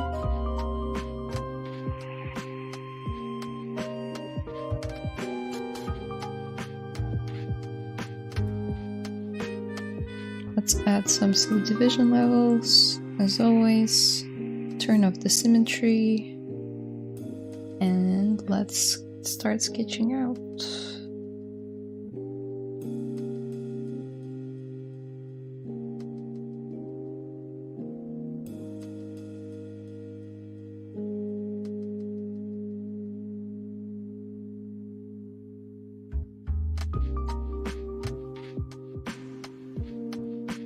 Did you, sorry. Did you start directly as character artist? Cause it's hard to find a job, and even more in character. I tried to see what to aim. No, I didn't. Oh, I started out as an effects effects artist actually, because I was really into effects at that point. Just Houdini and stuff. Bit of coding. Bit of math and everything, not very character related, but it was fun. And I got hired as an assistant Houdini effects artist.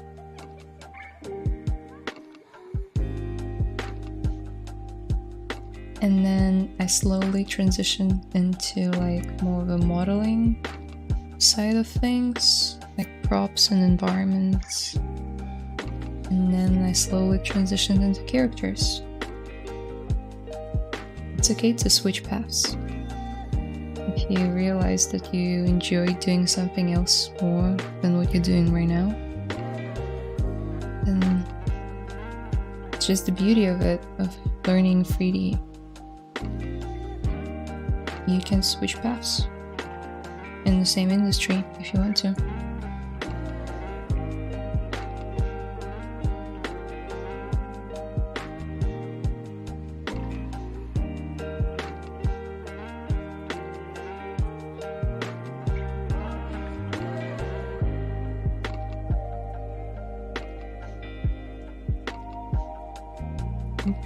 You're going to release this character.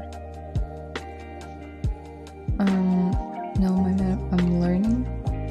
Where? I mean, on ArtStation and Instagram. That's where I'll post it.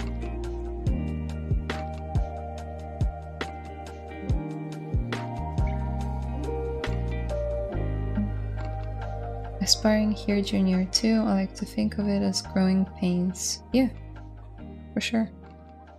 Just like in the gym.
This character reminds me of Fortnite character.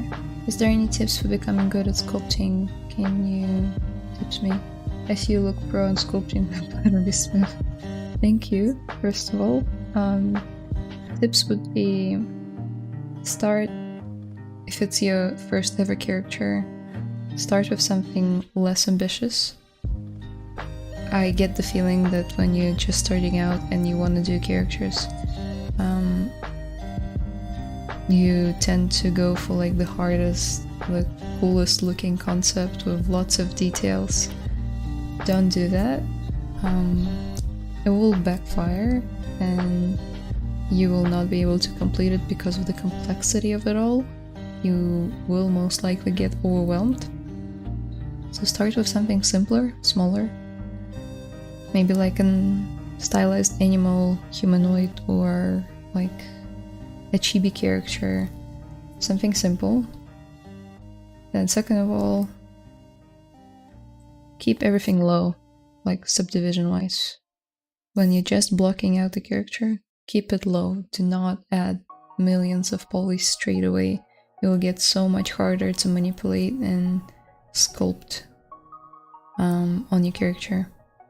It might seem tempting to jump straight to like 7 million and start adding pores and cloth folds and all that good stuff that will come later down the line, but don't. Take my word for it.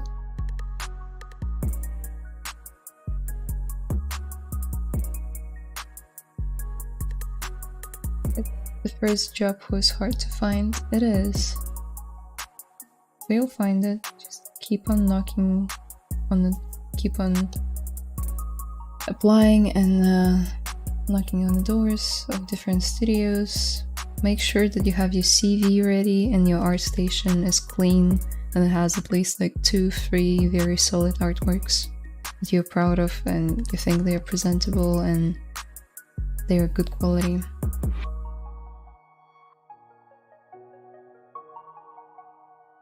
From Udemy, but sometimes get bored. I really used to learn one-on-one, but after Corona all things changed. What to do? You better, you know better than me because you know industry better than me.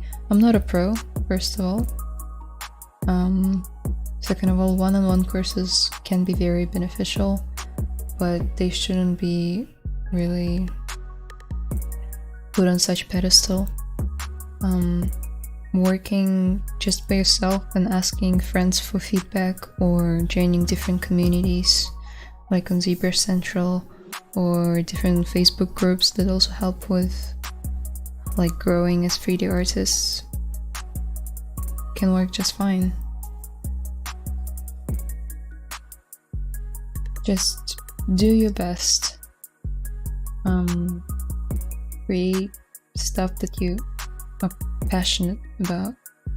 Find different like universes that you love and you feel invested in, and then pick characters from there. That's how this project was born. I didn't know anything about League of Legends prior to starting this. I only watched Arcane. I fell in love with the art style in the universe, and I decided that I'm gonna pick a character that doesn't exist yet in the show, but exists in the game. Then I'm gonna make it in the same art style for practice a new art style, like 2D painting art style. Second of all, I was seeing a lot of like fan arts of Jinx and Vi going around, and they were like all cool and stuff. But I got bored very fast of looking at the same face over and over again. And I just wanted to see another character in the same art style, but that wasn't Jinx or Vi or Caitlyn, who are the main characters of the show if you haven't seen Arcane.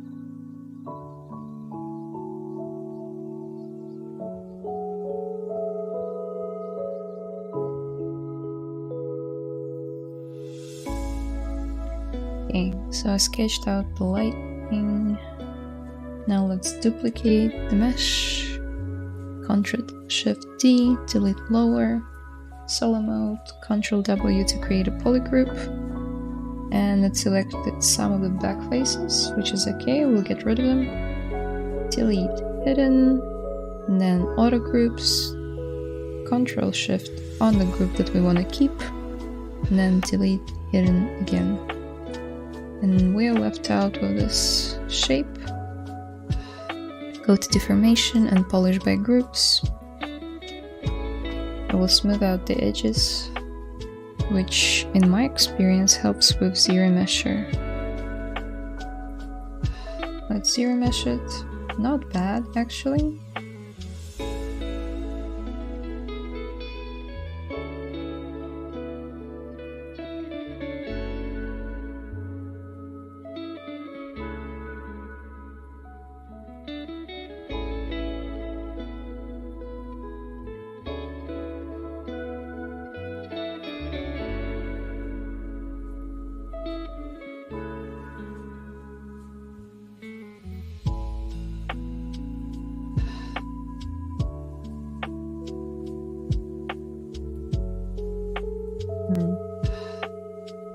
Maybe a different one.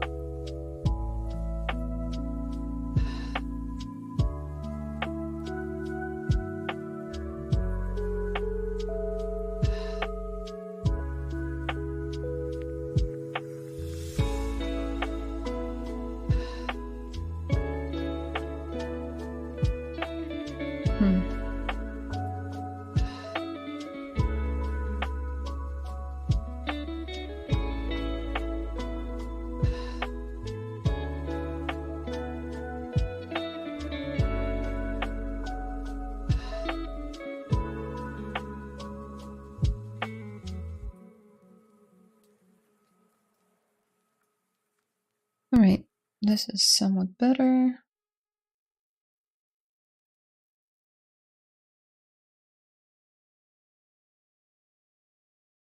You could, of course, go over with the topology brush if you wanted to. I wonder if I wanted to... okay.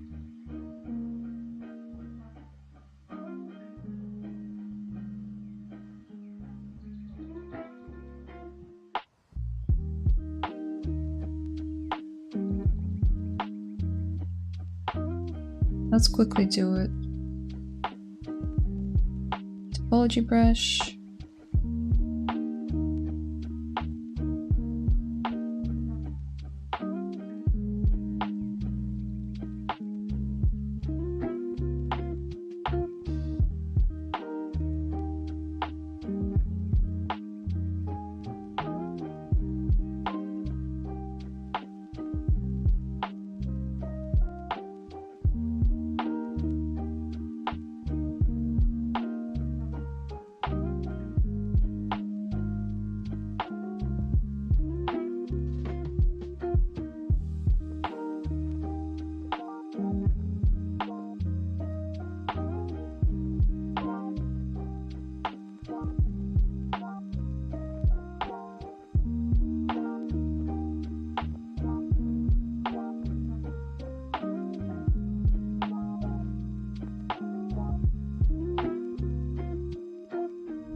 Okay, any tips on how to handle struggling when learning 3D when my taste way over my skill that makes everything I made not satisfied as I expected? Well, that might mean that you're just very self-critical, which is okay. I am too. The problem arises with this personal trait is when you realize that not only are you critical towards yourself, you're also critical towards others on the same level, and you can come off as rude, impolite and blunt,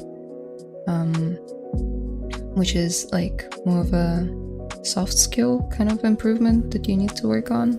Not saying that you are that way, I'm just assuming from what you told me. It can be all tied in with the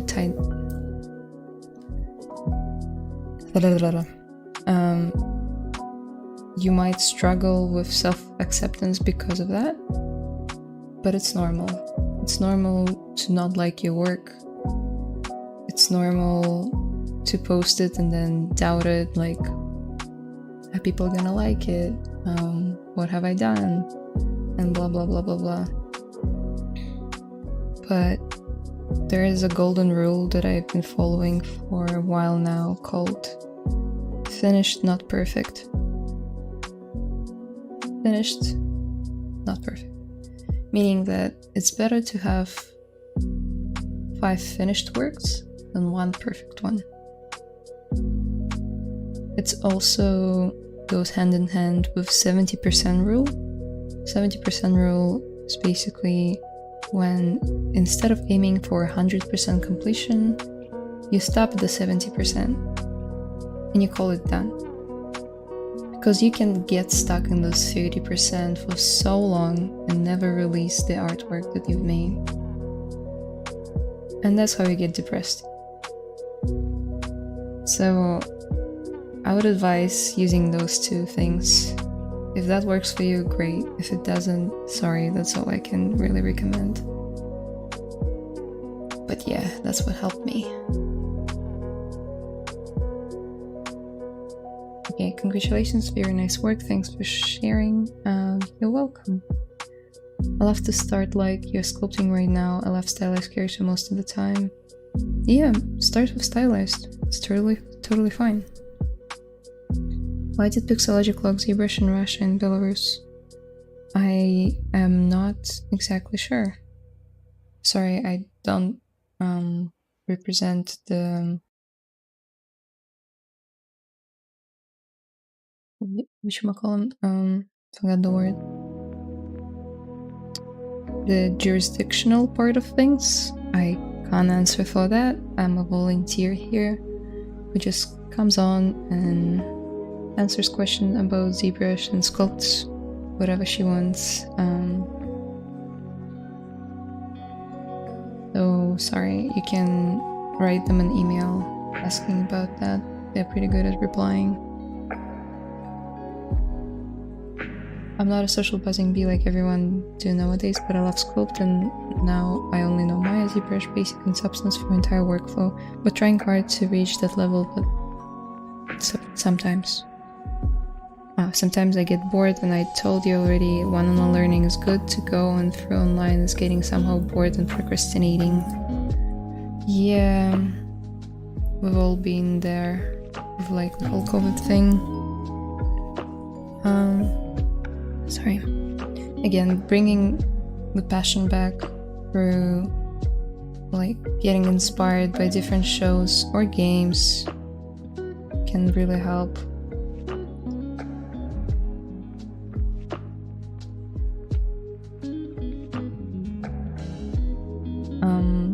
Finding like-minded people, even online, that you can talk to and like share your projects, like, hey, look at this, I just posted. Basically making friends among 3D artists can really get you out of like artist block, if you can call it that.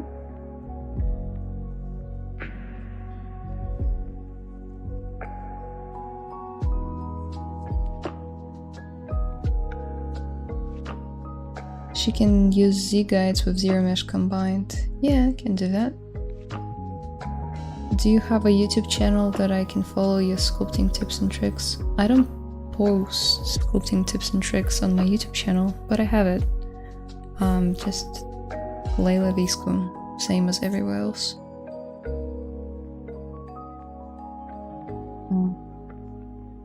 Done is better than perfect. Yep, exactly. Yep, I feel that with my works. I feel like I'm on that for so long and it's not finished.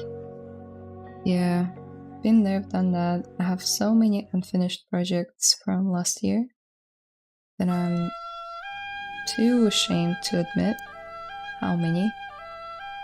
You guys have no idea. I would start a project and then never finish it. It's just a really bad habit of mine. But don't do that. Don't be mean.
Oops.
Okay, this should do, and now we're just gonna fill in the gaps where we weren't able to create polygons. Let's uncrease it. Now let's just bridge some edges.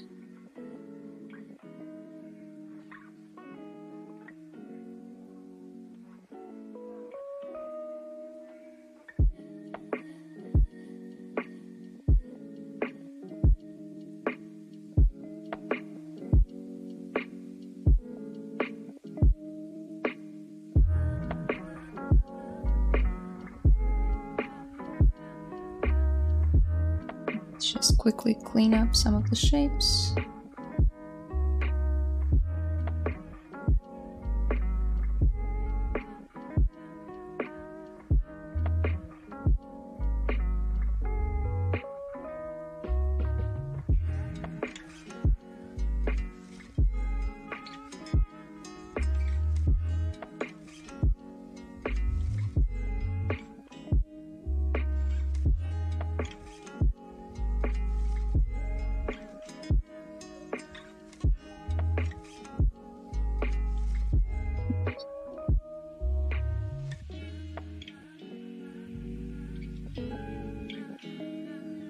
Sounds like some days I've had. Don't know about your work habit, but taking a break from 3D and art is essential if you're spending every waking hour trying to force something out.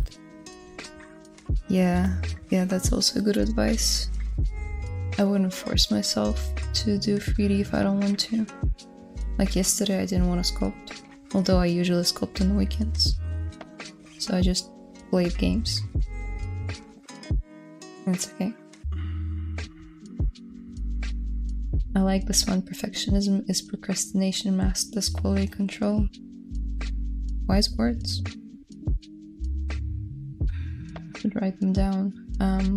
To be honest, I don't have a friend and I'm introvert. Really sometimes get annoyed with people talking kind of weird thing, and they talk here and there thing. That's why I don't make friends. Well, can't really say much on that. Not a counselor, but friends are not that bad. I don't know if I identify as an introvert, but there is definitely a part of me that is introverted. And I don't have a lot of friends, and it's also okay. You don't have to be best buddies, or your moral values don't have to align necessarily for you to have the same passion about 3D. You don't have to be into the same things. You just like doing 3D sculpts or modeling guns or whatever. It's just this one shared passion, that's all there needs to be. For you to create connection with someone. If you truly love making 3D art, you'll feel it with someone else. That's why I have like 125 people here watching me sculpt and talk nonsense. Because every one of you well, hopefully can feel and relate to the joy of creating 3D artworks. And it's just beautiful.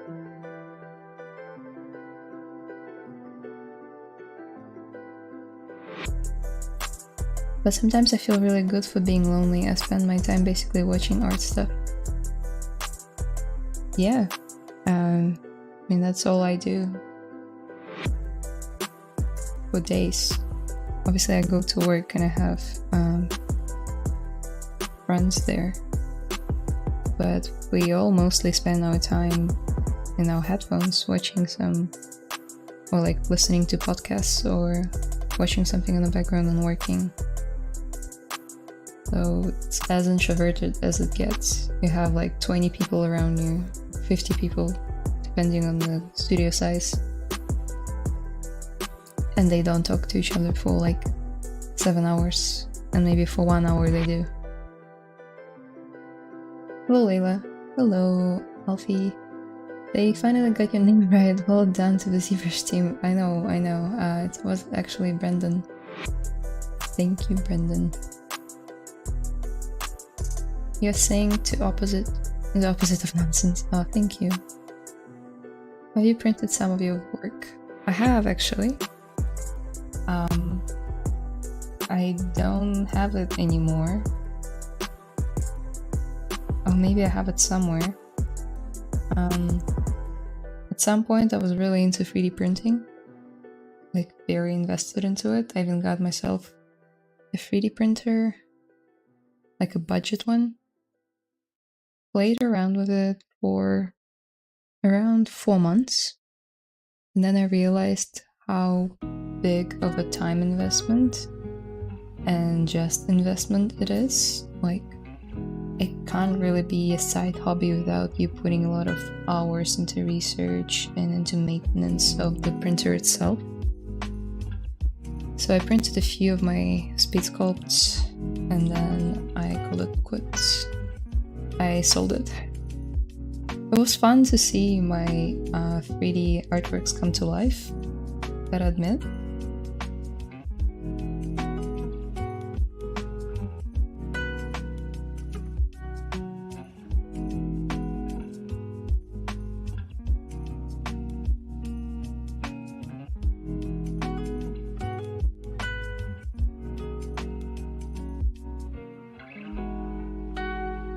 Getting betrayed with your best buddy, like no friend is good for me, but I know some people get good friends and everyone's not that type of fate like me. I'm good.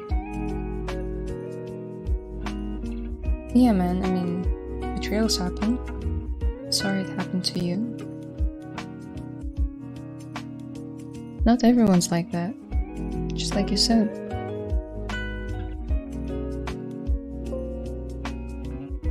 Speaking of betrayals, I should save. Save.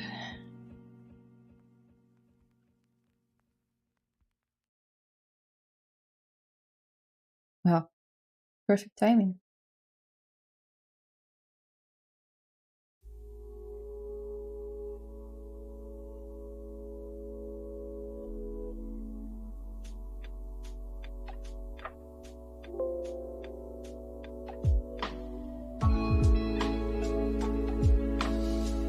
Sometimes ZBrush just be that way, and yeah. Oops.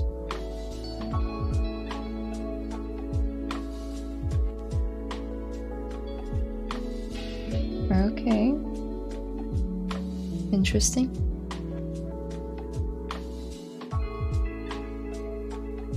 Oh shit. So, while I was saving, the file got corrupted.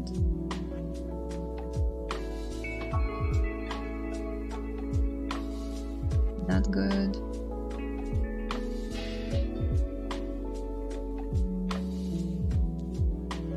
Now the file got corrupted. It's like 17 kilobytes. So I'll have to revert back to a quick save. Thank God we have quick saves. Yeah. You can see here, 17. Okay, let's save it as a new version just to be sure that it doesn't happen again.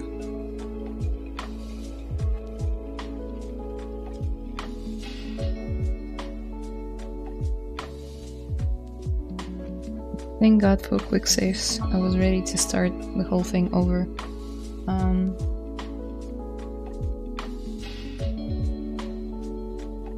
I just bought a new hot tent because the old one burnt out.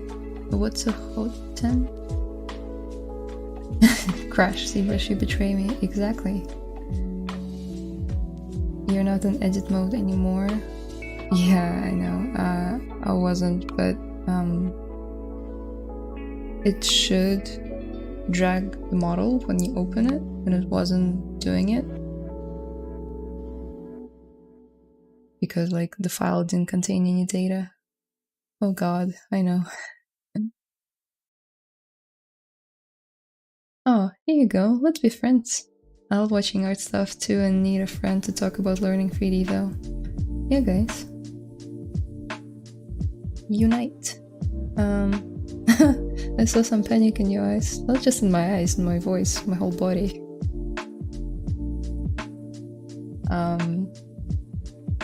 Oh my god, quick saves for the win again. Yes. Oh god, I thought your file was gone, but it's saved. Good to have a quick save. Quick save saves the day. Yes, but you still shouldn't rely on it, guys.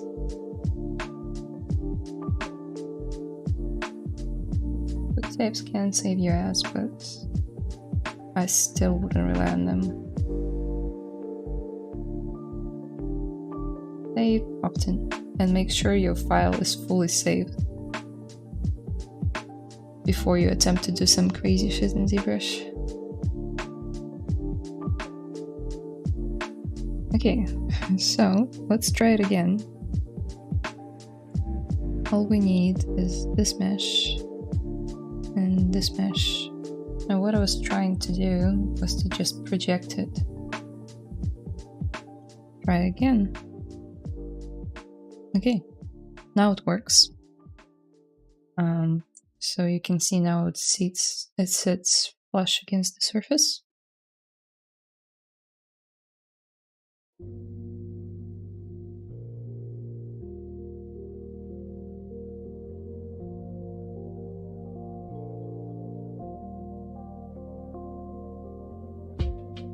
I have the habit of pressing Ctrl S constantly. It doesn't work in ZBrush though. It works, but it's for the project, not the tool. And I rarely save the project unless I want to keep the history. Have a tea, Layla, and take a little break. Yeah, with 2 hours and 30 minutes in, I mean, I still have my water and I'll have my tea after I'm done with the stream. And I really want to get this lighting done. So let's keep going. Ooh. Scary. Actually, I'll just unhide everything, and then I'll hide what I don't need.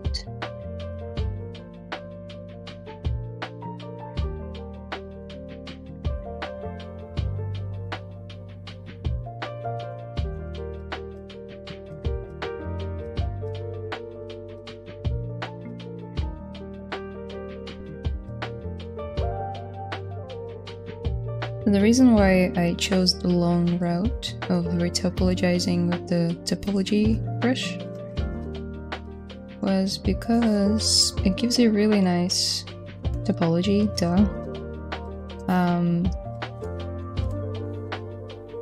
but it also gives you really good control over the shape, and it's a very sharp shape that I wanted to keep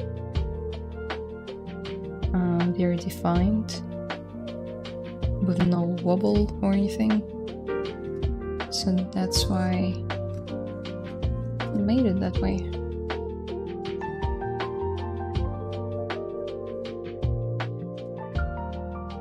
Also, how satisfying is it when your loops go exactly where you want them to go?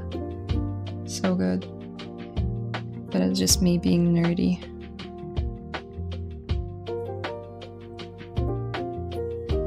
Hey.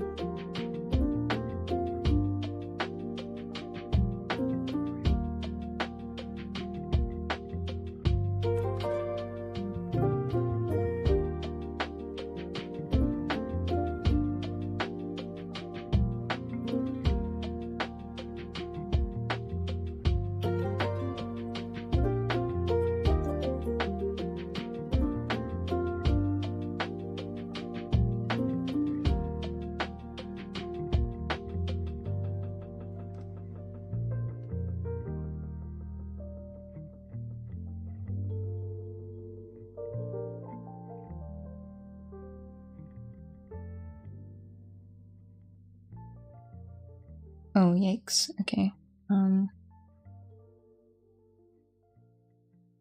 So it has accidentally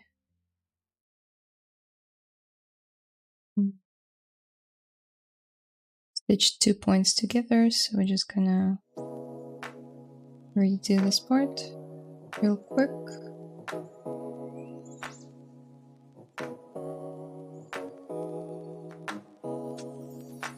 And now let's extrude out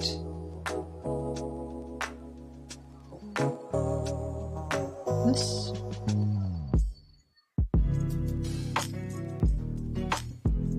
Because I feel like it's sort of a metal plating from the concept.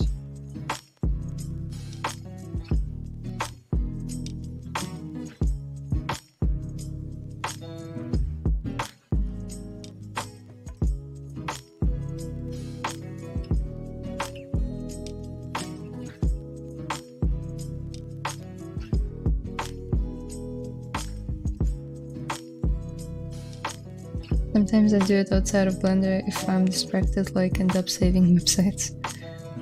Yeah, I have that, but with Ctrl Z.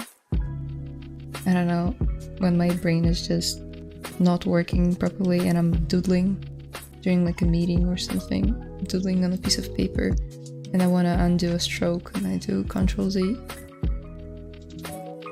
And it looks so funny because my left hand just does this on the piece of paper.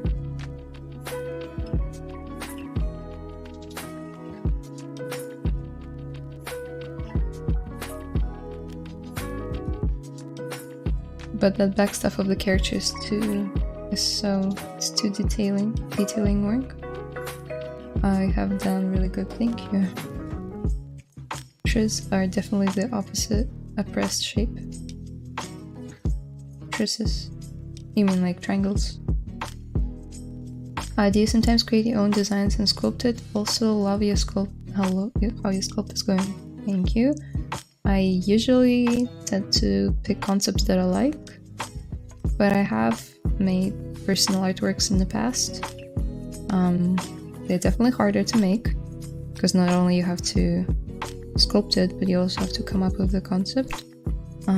My first year of participating in the Sculpt-Off here on ZBrush, I won and took the first place, and the concept was mine.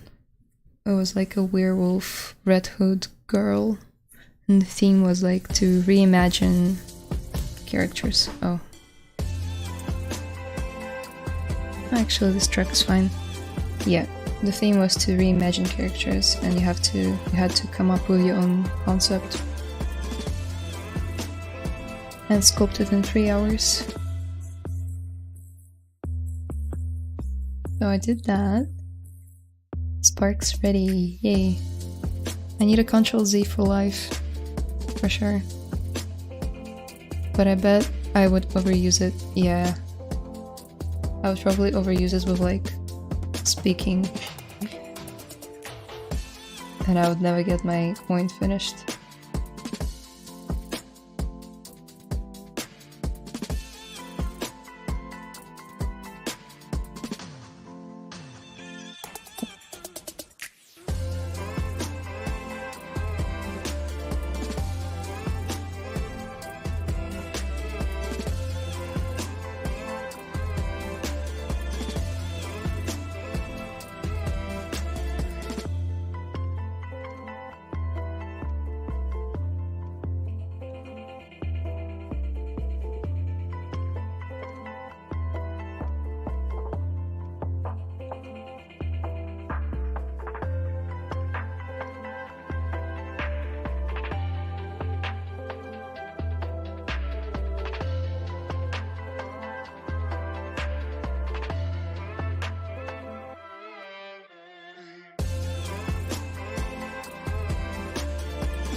You guys, I'm gonna quickly pop out and grab some water, and I'll be right back in around like 3 minutes.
Right, I'm back.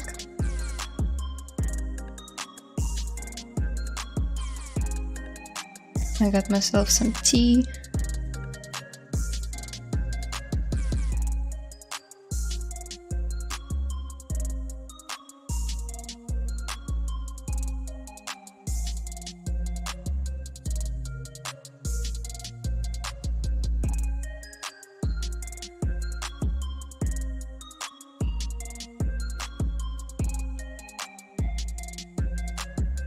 Okay, so there's some sort of geo that I don't need, and I can't seem to figure out what it is.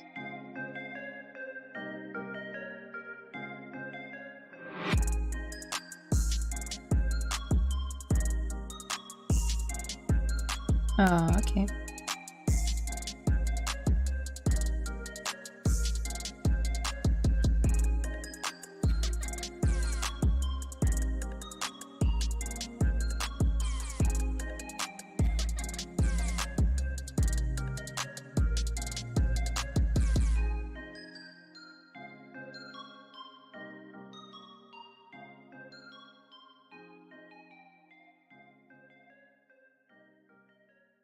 Okay, I'd like to ask, what is your opinion on fan art and demo reel? Let's say an environment artist used concepts from a game and applied to that studio. In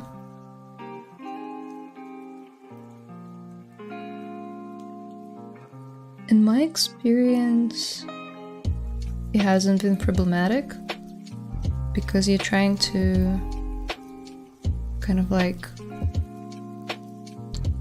fit your art style and your skill set to that of the company you're applying for.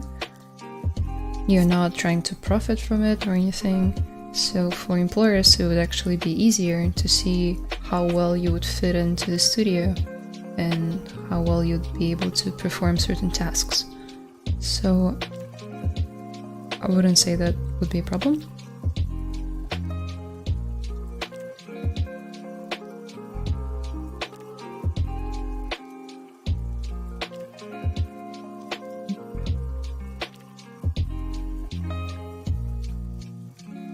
You can do it, Ushi, but getting hand dirty on Z sometimes get mind-boggling. Hello, hello. What kind of tea? It's Irish breakfast. Not that I'm Irish, nor am I having breakfast, but Irish breakfast.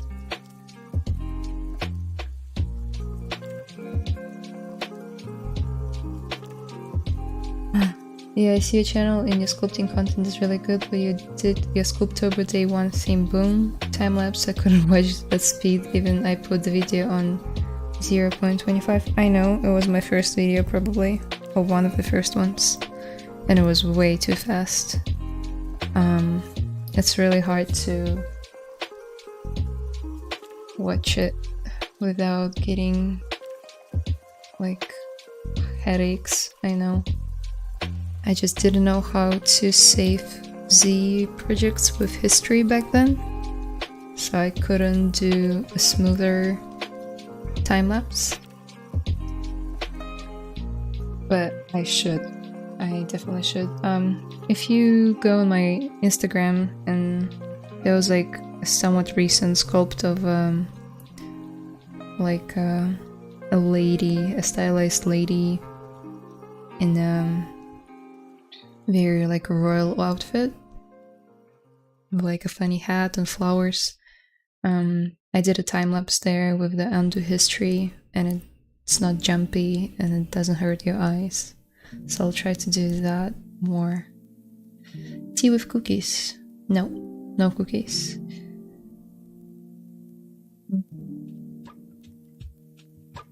Nice, I'm Irish, so I say it's okay. Thank you, thank you.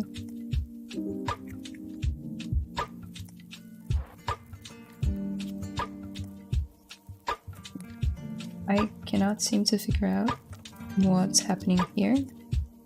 Some geo broke, and I'm just gonna keep on deleting it until it works. Okay, so this works. Nope, it doesn't. Let's just roll back to a point where it was working.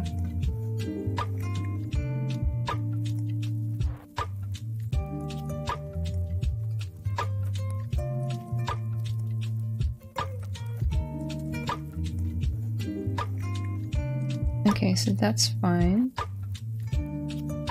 And then I did an extrude. Let's do an edge loop.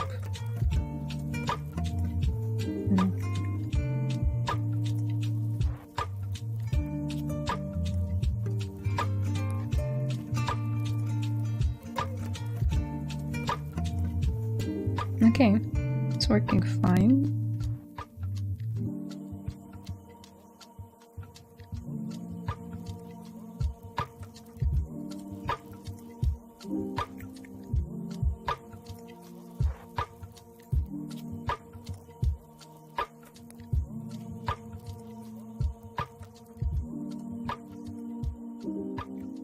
Cheers.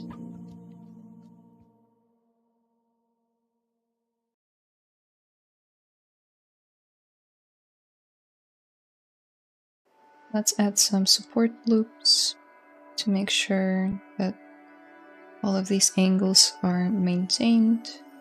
That's what you do in animation production or cinematic production.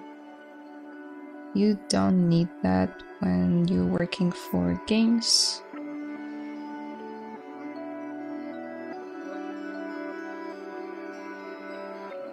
But it's basically just to ensure that when the object is smoothed on rendering part of things.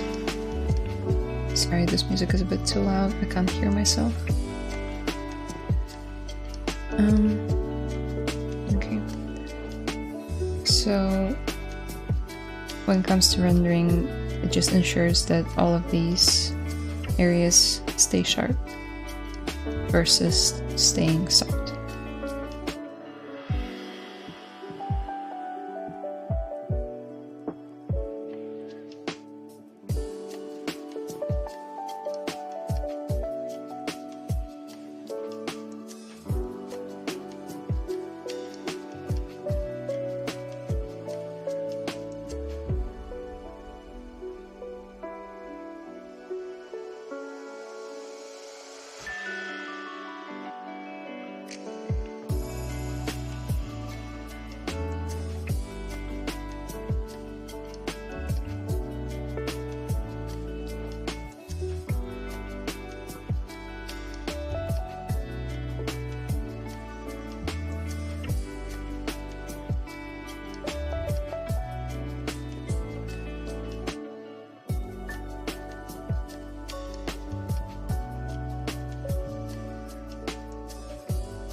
This character here looks too cool. Thank you.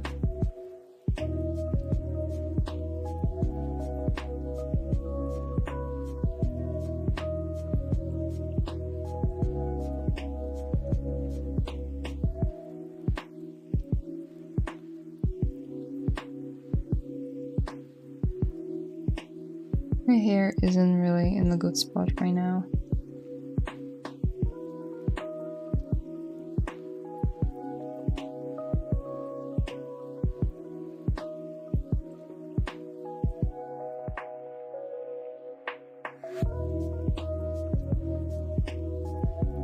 But we'll get there.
Yeah, let's maybe add like a rim going around the bottom or the middle section of the jacket.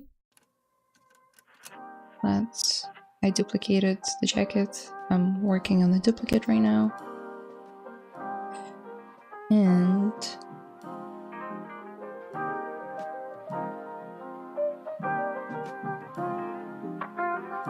I wanna frame border.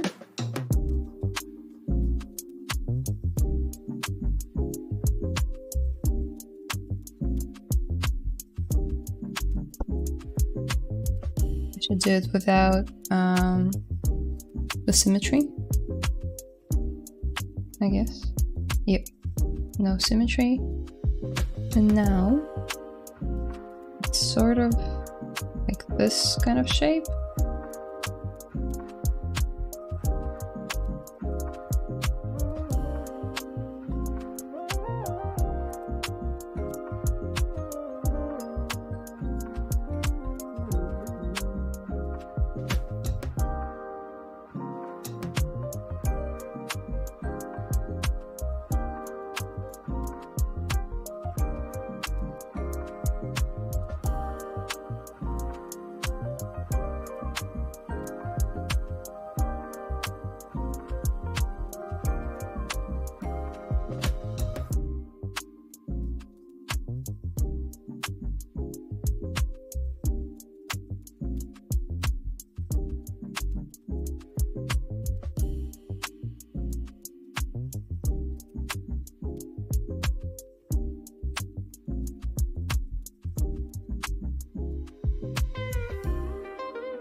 Let's delete hidden, and it goes all the way to here.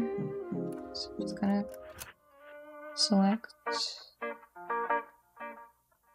lasso. Oh, with the symmetry turned on, select lasso, delete hidden, also delete hidden.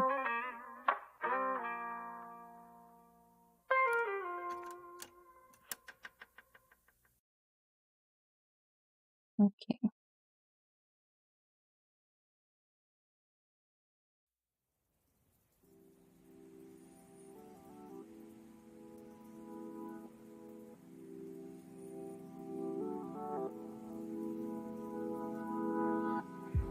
Now let's clean up in here.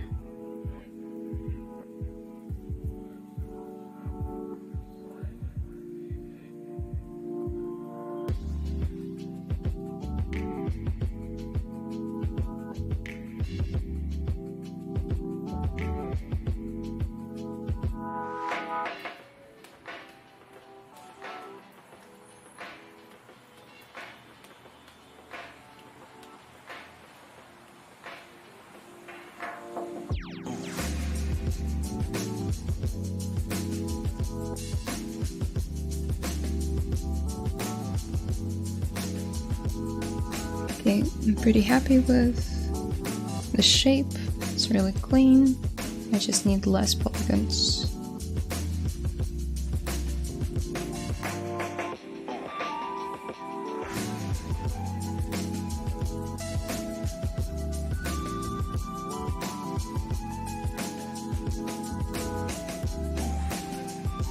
I just saw your IG and work so cool, really awesome. I DM you, Layla, please check, or I go and delete. No, you messaged me. Don't worry, I'll reply after the stream.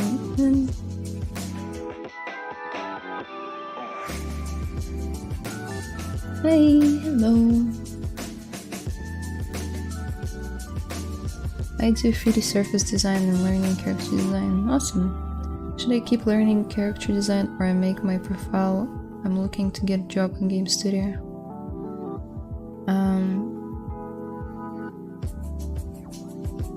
I mean, do you want to be a concept artist? Is it like character design from the point of 2D artists? Or do you want to like model characters?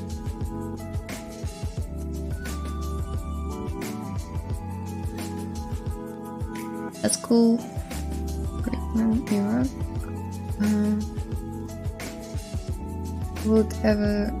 Will it even help me get a better job? Hey, hello. Yes, 2D. I do 2D and 3D. I mean, there are jobs for 2D artists and 3D artists in the same company.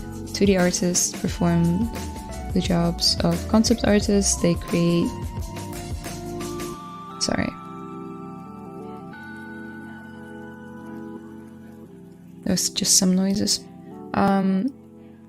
They create concepts that later on 3D artists pick up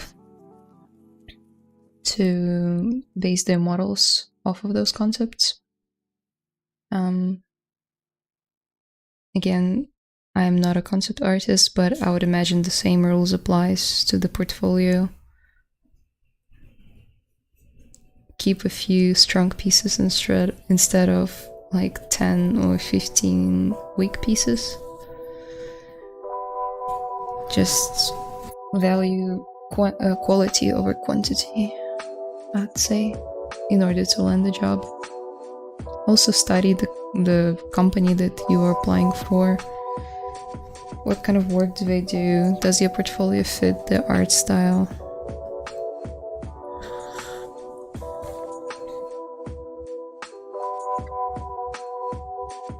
Hey Layla, hey, loving your model, thank you. So doing both will not help me, okay. I'd say don't spread yourself too thin. Pick what you like doing more, because they are two completely opposite job opportunities that you can have. Yeah. I wouldn't say you either draw or you sculpt. You can do both. It's just, if you want to get a job, it's usually one or the other. Like as a position in the studio. Unless it's a very small studio and you have to kind of like wear a lot of hats.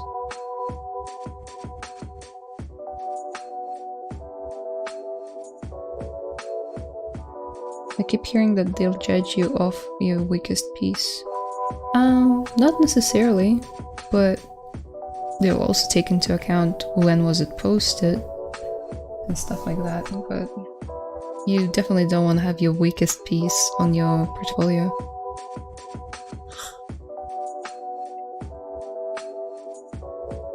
Nice, I feel better now talking to a pro, thank you. I'm not a pro, again, but thank you for your kind words.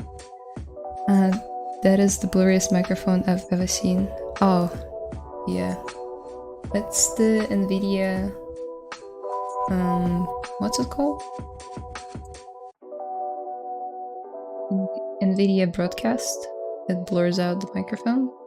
If it bothers you guys, I'll readjust it for the next stream, but basically it tries to select the subject, which is me, and blur out the background. the microphone is HyperX something something, the RGB version.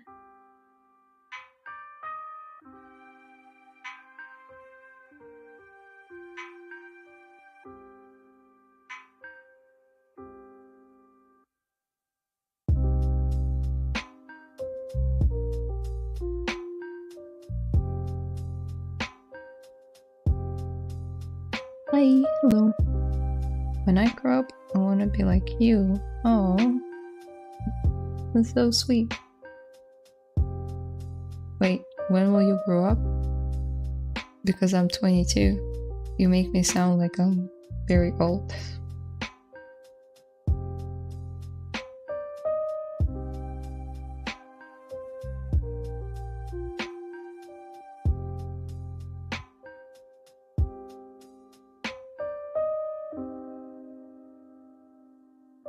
When you will grow up was a rhetorical question, by the way. It was just me thinking out loud. But it's really flattering, thank you.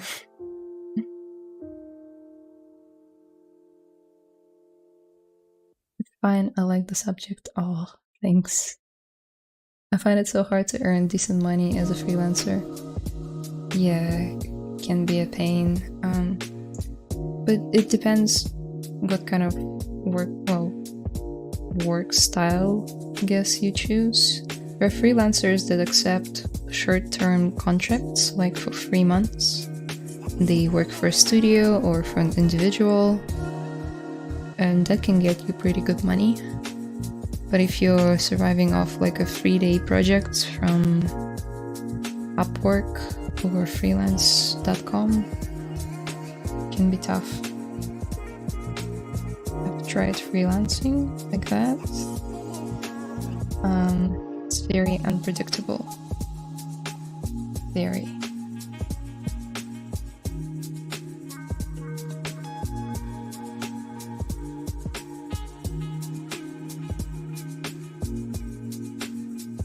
Hey, forgot to mention I don't activate too much in IG like you, and you did really awesome and fantastic sculpt art in there. Thank you. I've been very, very quiet for a while.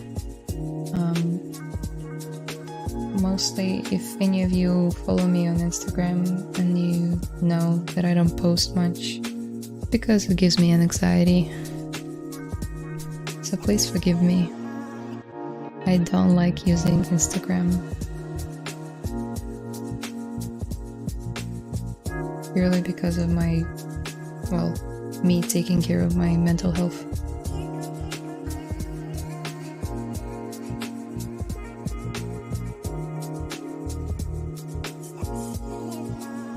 I try to stay off it for as much as possible.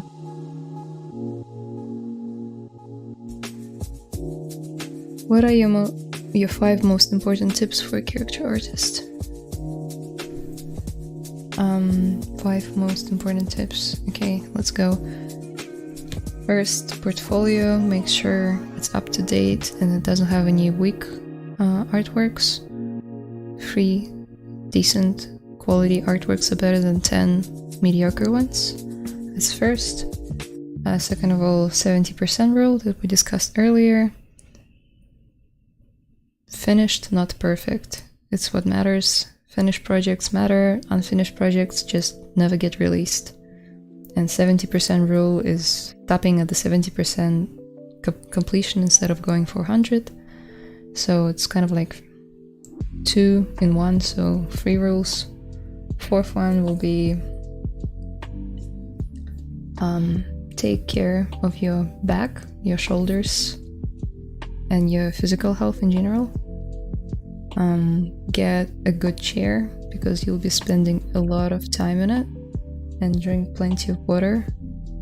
If you notice any neck pains or any back pains, please consult your GP, your doctor, or better off, if you're into that, do some cupping therapy. It helps a lot. And the 5th one, stay humble. Stay humble.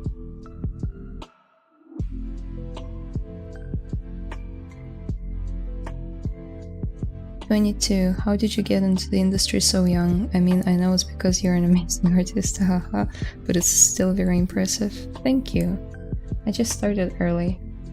There isn't much to it other than that.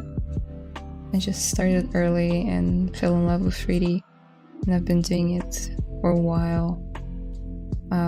Kinda skipped high school, kind of went to university for 10 months, and then got a job very early at age of 18. So technically, I'm very young in the industry. Only got 4 years under my belt. Like the industry.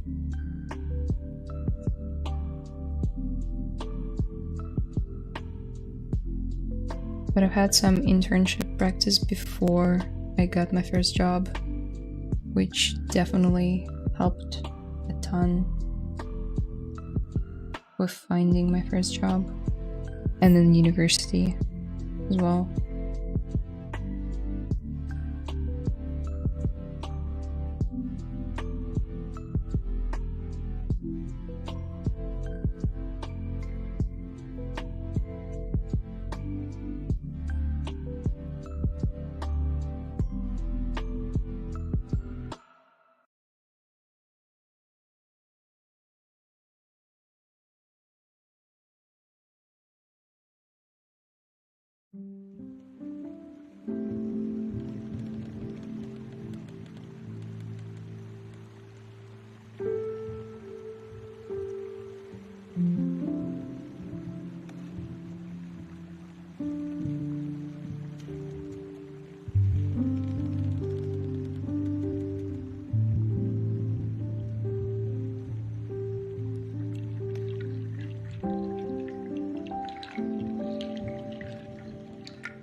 Yikes, something happened here.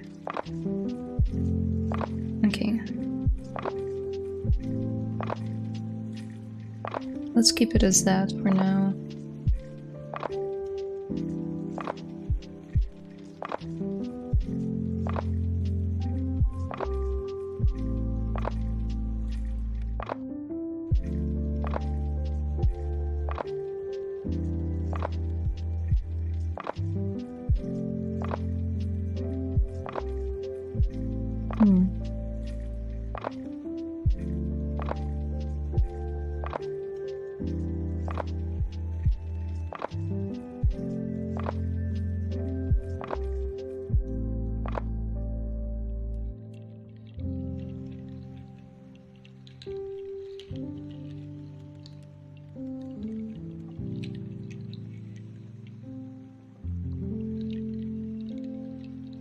Let's fill in her jacket with the actual color.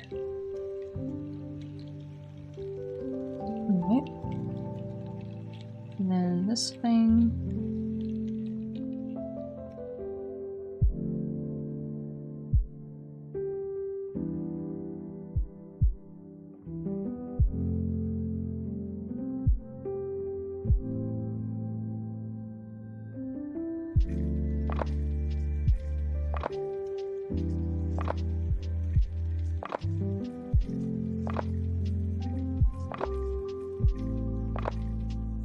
Yep, something like that.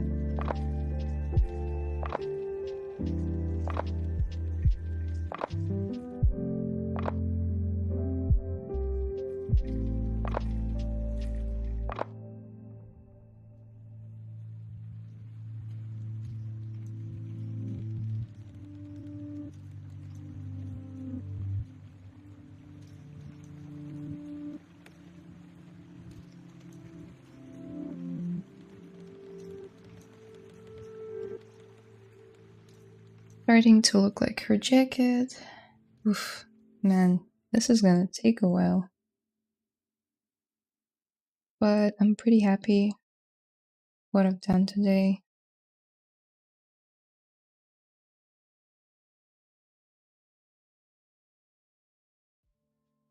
Yeah, I know you're too introvert but busy with work. That's cool. Yeah, I mean, I'm introverted to a certain extent, but I wouldn't say I'm an introvert. I don't use social media for the same reason. Yeah, I know people who can be healthy with it, and I have nothing but respect for them, but I just can't.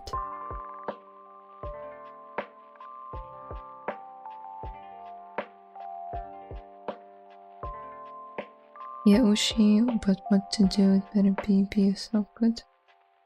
Please give me a link to your ArtStation. Just type in Layla Viscu. It's same everywhere. Instagram, ArtStation. I'm the only one out there with that name.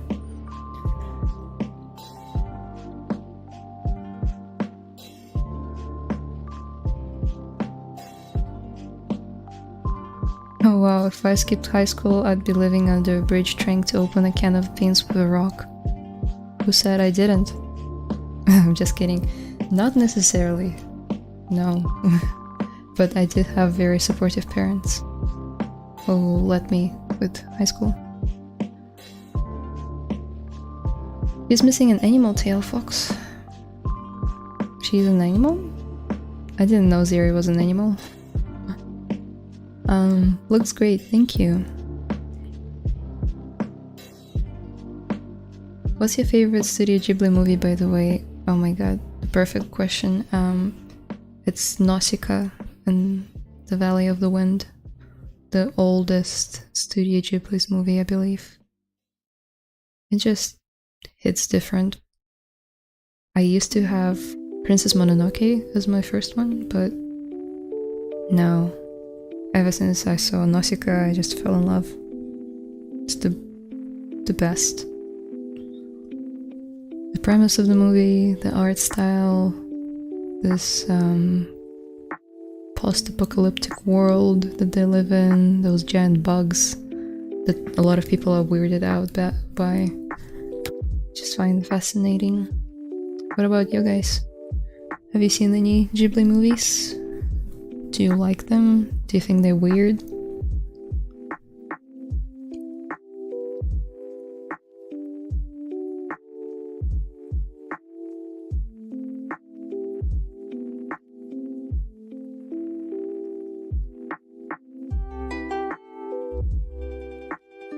Also, I just looked at the timer.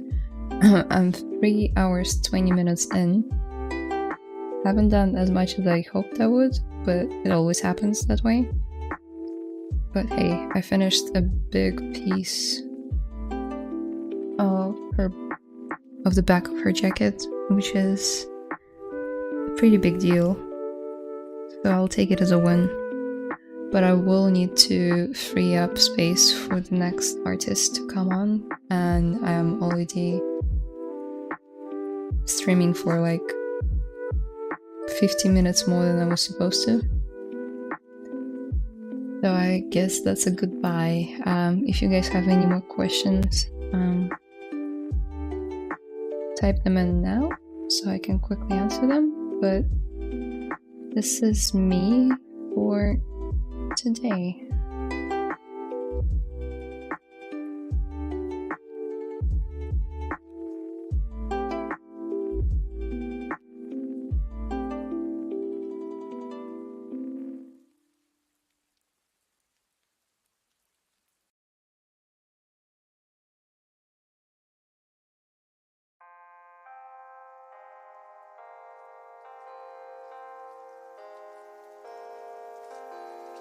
I don't watch movies, but last I watched that was Transylvania.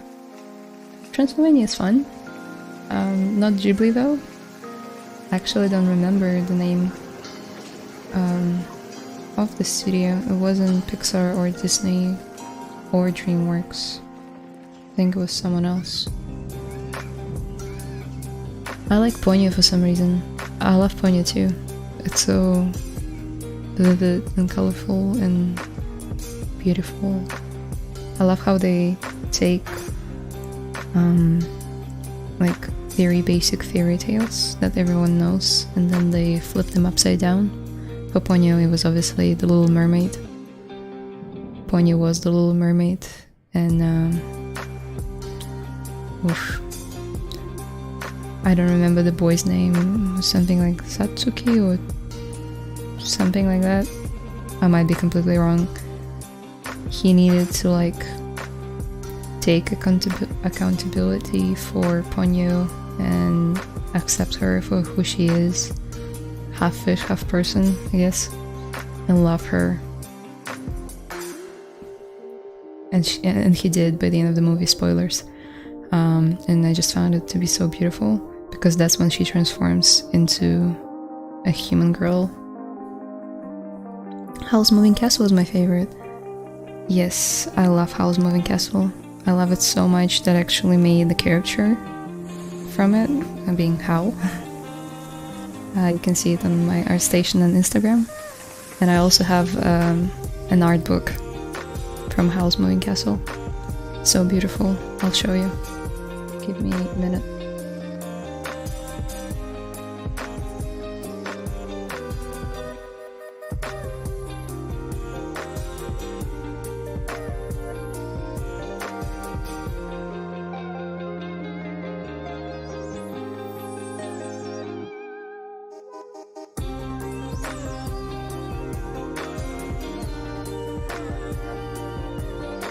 It's gonna be blurry, isn't it?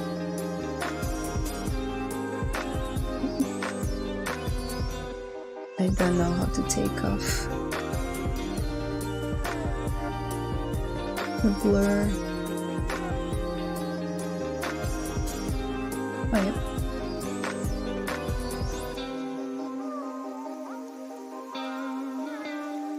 Such a beautiful book. And there are like early drawings of Sophie and Howl in it, with different designs, what they looked like in the beginning of the production. And I'm such a geek for everything like that. Let me find something.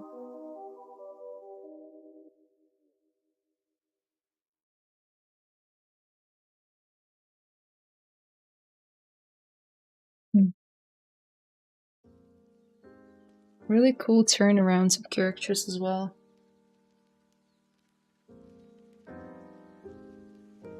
I mean, you wouldn't expect anything less from Studio Ghibli. But yeah, stuff like that really inspires me to move forward. Look, detour.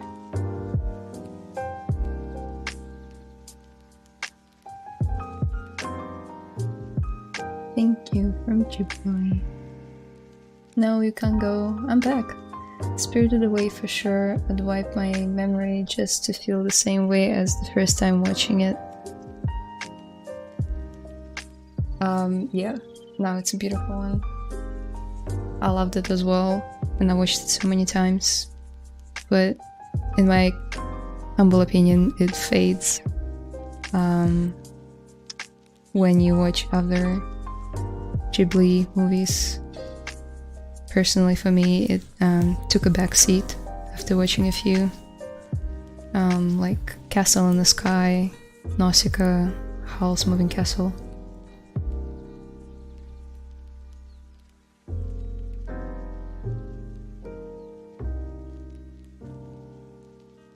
Really, that's the character same as the concept. Yeah, that one was, but Sophie didn't. I just couldn't find the page with Sophie. But she was changed in the movie compared to the original designs. She was more skinny and like she had really wrinkled, really kind of like carved in cheekbones, because that's the way she is described in the book. But she ended up being this very cute, short grandma.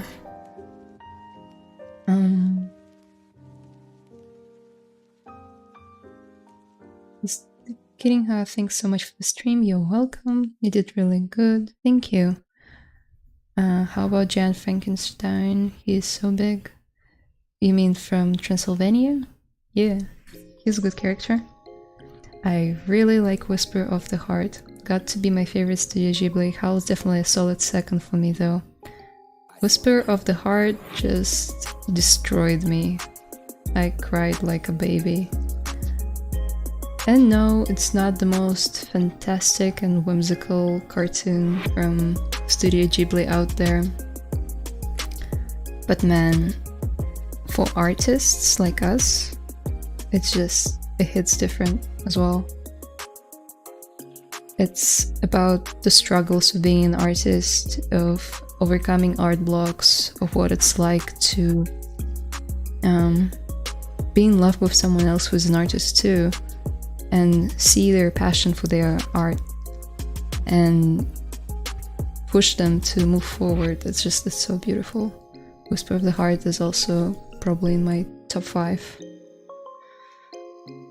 Goodbye all, really nice talking to you. Oh, you're so cute. The progress is looking phenomenal, by the way, Zeri is looking great. Thank you. She's still barefoot and there are lots of details missing on her jacket, and obviously her hair is too short, but we'll get there.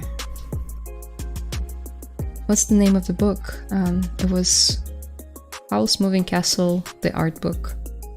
You can find it on Amazon.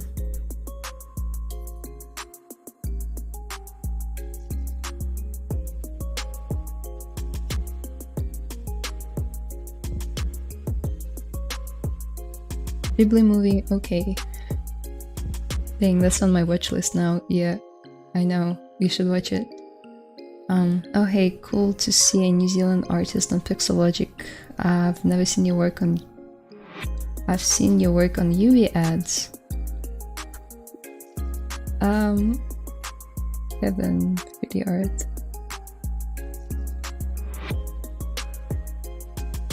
Do I know you?